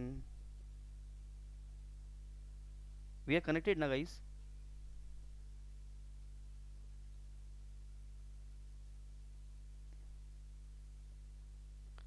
हाँ जी बहादुर जी क्लियर है ना, आपकी आवाज़ नहीं आ रही बहादुर जी। हाँ जिनी जी, आपकी जिनी, आपका नाम क्या अब आ रही सर? हाँ जी आप जिनसी जिनसे जिनसे ठीक है। ओके अभी आवाज़ आ रही मतलब क्लियर है ना आ सभी? रही है सर। ठीक है हाँ ठीक है, हाँ जी क्लियर है। Sir. Okay okay very okay sir nice. Recording कितने दिन तक रहता है? जब तक आपको चाहिए। ठीक है, यहाँ पे वो ओके टेक्निकल गुफ्तू वाला कॉन्सेप्ट नहीं है। ओके समझ गई। ठीक है, तो आपके पास एक्सेस रहेगा, कोई दिक्कत नहीं है। ऐसा कुछ ये नहीं है कि जब आप कहेंगे तब आपको मिल जाएगा। अभी आप कंटिन्यू अब कर लिए कि 2 2.5 साल 3 साल 4 साल 5 साल तक कुछ नहीं है, हाँ तो कोई ठीक है दिक्कत सर, थैंक यू। नहीं।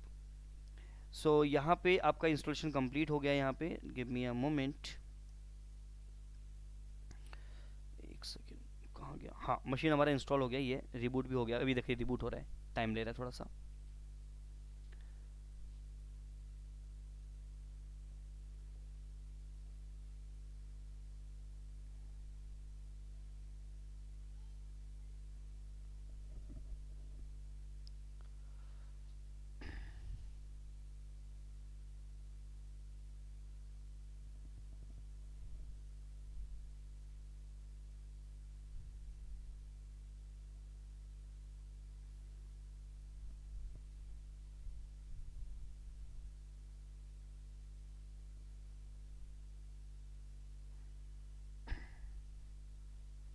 तो ये थोड़ा सा टाइम लेता है, 5 7 मिनट लेगा। अभी ये कंप्लीट हो रहा है अप्लाइंग द कंप्यूटर सेटिंग, क्योंकि अभी आपने इसको डोमेन पे बनाया है, तो जो भी डोमेन से रिलेटेड जो सेटिंग्स हैं वो अप्लाई करता है। सर्विसेज अप्लाई करता है, उसके बाद ये कंप्यूटर आपका डोमेन कंट्रोल बन जाता है। अब ये डोमेन कंट्रोल बन तो गया, अब हम क्या करेंगे नेक्स्ट। तो पहले हमें डोमेन कंट्रोल बन तो गया, अब डोमेन कंट्रोल के बारे में, डोमेन में अंदर ट्री क्या होती है, फॉरेस्ट क्या होती है, कुछ थ्योरेटिकल पार्ट है। तो एक दो क्लासेस हमारे को थ्योरेटिकल पार्ट हमें चाहिए होंगे ताकि हम डोमेन इन्वायरमेंट को समझ पाएँ। और फिर हम लोग जो टास्क रहेगा कि पहला हम एक्टिविटी के अंदर चीज़ों को मैनेज करेंगे, कि जैसे कि यूज़र्स कैसे क्रिएट करते हैं, ग्रुप्स कैसे क्रिएट करते हैं, यूज़र्स को परमिशंस कैसे देते हैं, शेयर फोल्डर हम कैसे शेयर करते हैं। तो अभी कुछ एक रेगुलर एक्टिविटी जो हमारी रहती है ऑफिस के अंदर, आईडी क्रिएट करना, ग्रुप में ऐड करना, आईडी डिसेबल करना, पासवर्ड रिसेट करना, किसी यूज़र को राइट्स देना, हटा एक्सेस हटा देना, ये तमाम चीज़ें हम लोग अभी सीखेंगे। यूज़र मैनेजमेंट जिसे बोलते हैं हम लोग, यूज़र एंड ग्रुप मैनेजमेंट देखेंगे। डोमेन पे कैसे कंप्यूटर ज्वाइन करवाएंगे, कैसे कंप्यूटर्स के ऊपर हम परमिशंस लगाएंगे, वो तो ग्रुप पॉलिसी का पार्ट है। तो ये पूरा प्रैक्टिकल बेस्ड रहेगा। तो नेक्स्ट क्लास में हम लोग पढ़ेंगे कि एक्टिव डायरेक्टरी के अंदर डोमेन क्या होता है, ट्री क्या होता है। And I will forward guys, ये जो आपका जो पीडीएफ है, ये मेरे पर्सनल नोट्स हैं जो कि मैं आप लोगों को प्रोवाइड करूँगा। डिटेल में चीज़ें मैंने इस पर बता रखी है। एफ में रोल पढ़ना है हमको, फॉरेस्ट में ये सब चीज़ें डिस्कस करेंगे, कैरब्रोस क्या होता है, ये सारे थ्योरेटिकल पार्ट्स हैं। एलडेप है, कैसे काम करता है, ठीक है। ये ऑलमोस्ट 35 के आसपास मेरे ख्याल से पेज है, या 35 के आसपास है, ठीक है। तो ये डिस्कस करेंगे हम लोग, ठीक है। ये फाइल मैं आपको शेयर कर दूंगा ताकि नोट्स आपके पास रहें। देखिए अभी टाइम ले रहा है, इट विल से टाइम, थोड़ा सा टाइम लेता है, होने देते हैं इसको कंप्लीट। और उसके बाद एक बार लॉगिन करके मैं आपको दिखा देता हूँ कि एक्टिव डायरेक्टरी इंस्टॉल होने के बाद चीज़ें कैसे दिखती हैं। सर्वर वैसे ही रहेगा, बस में तो कुछ फीचर्स एक्स्ट्रा आ जाएंगे जिससे हम अपने पूरे डोमेन एनवायरनमेंट को मैनेज करेंगे। एक्टिव डायरेक्टरी से रिलेटेड आपके ऑप्शंस इनेबल हो जाएंगे।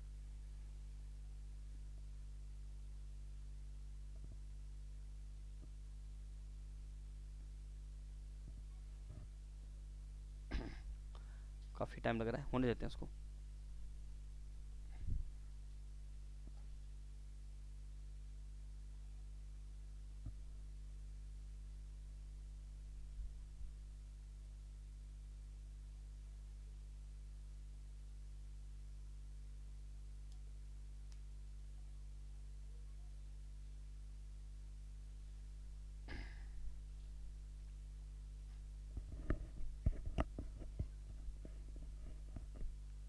ठीक है, देखो ये लॉगिन हो गया। इसको हम एक बार लॉगिन करके चेक करते हैं। देखिए अब यहाँ पे दिख रहा है ABC, आपका डोमेन का नाम ABC है ना, abc.local, तो आपका मेन ABC है, ABC डोमेन है, और स्लैश एडमिनिस्ट्रेटर। तो पहले जो एडमिनिस्ट्रेटर अकाउंट था, लोकल एडमिनिस्ट्रेटर अकाउंट था। अब ये मशीन डोमेन कंट्रोलर बन गया है, तो इसलिए जो एडमिनिस्ट्रेटर है ये डोमेन एडमिनिस्ट्रेटर बन गया आपका, ठीक है। अब जो पासवर्ड आपका यहाँ पे डाल सकते हो, admin@123 एंटर, तो ये आपका लॉगिन हो गया और ये आपका डोमेन है। कैसे मानेंगे, देखो इसके अंदर आपको ऑप्शन मिलेगा, इसको रिमोटली ले लेते हैं एक बार, क्योंकि रिमोट पे थोड़ा सा स्क्रीन को क्लियर मिलती है।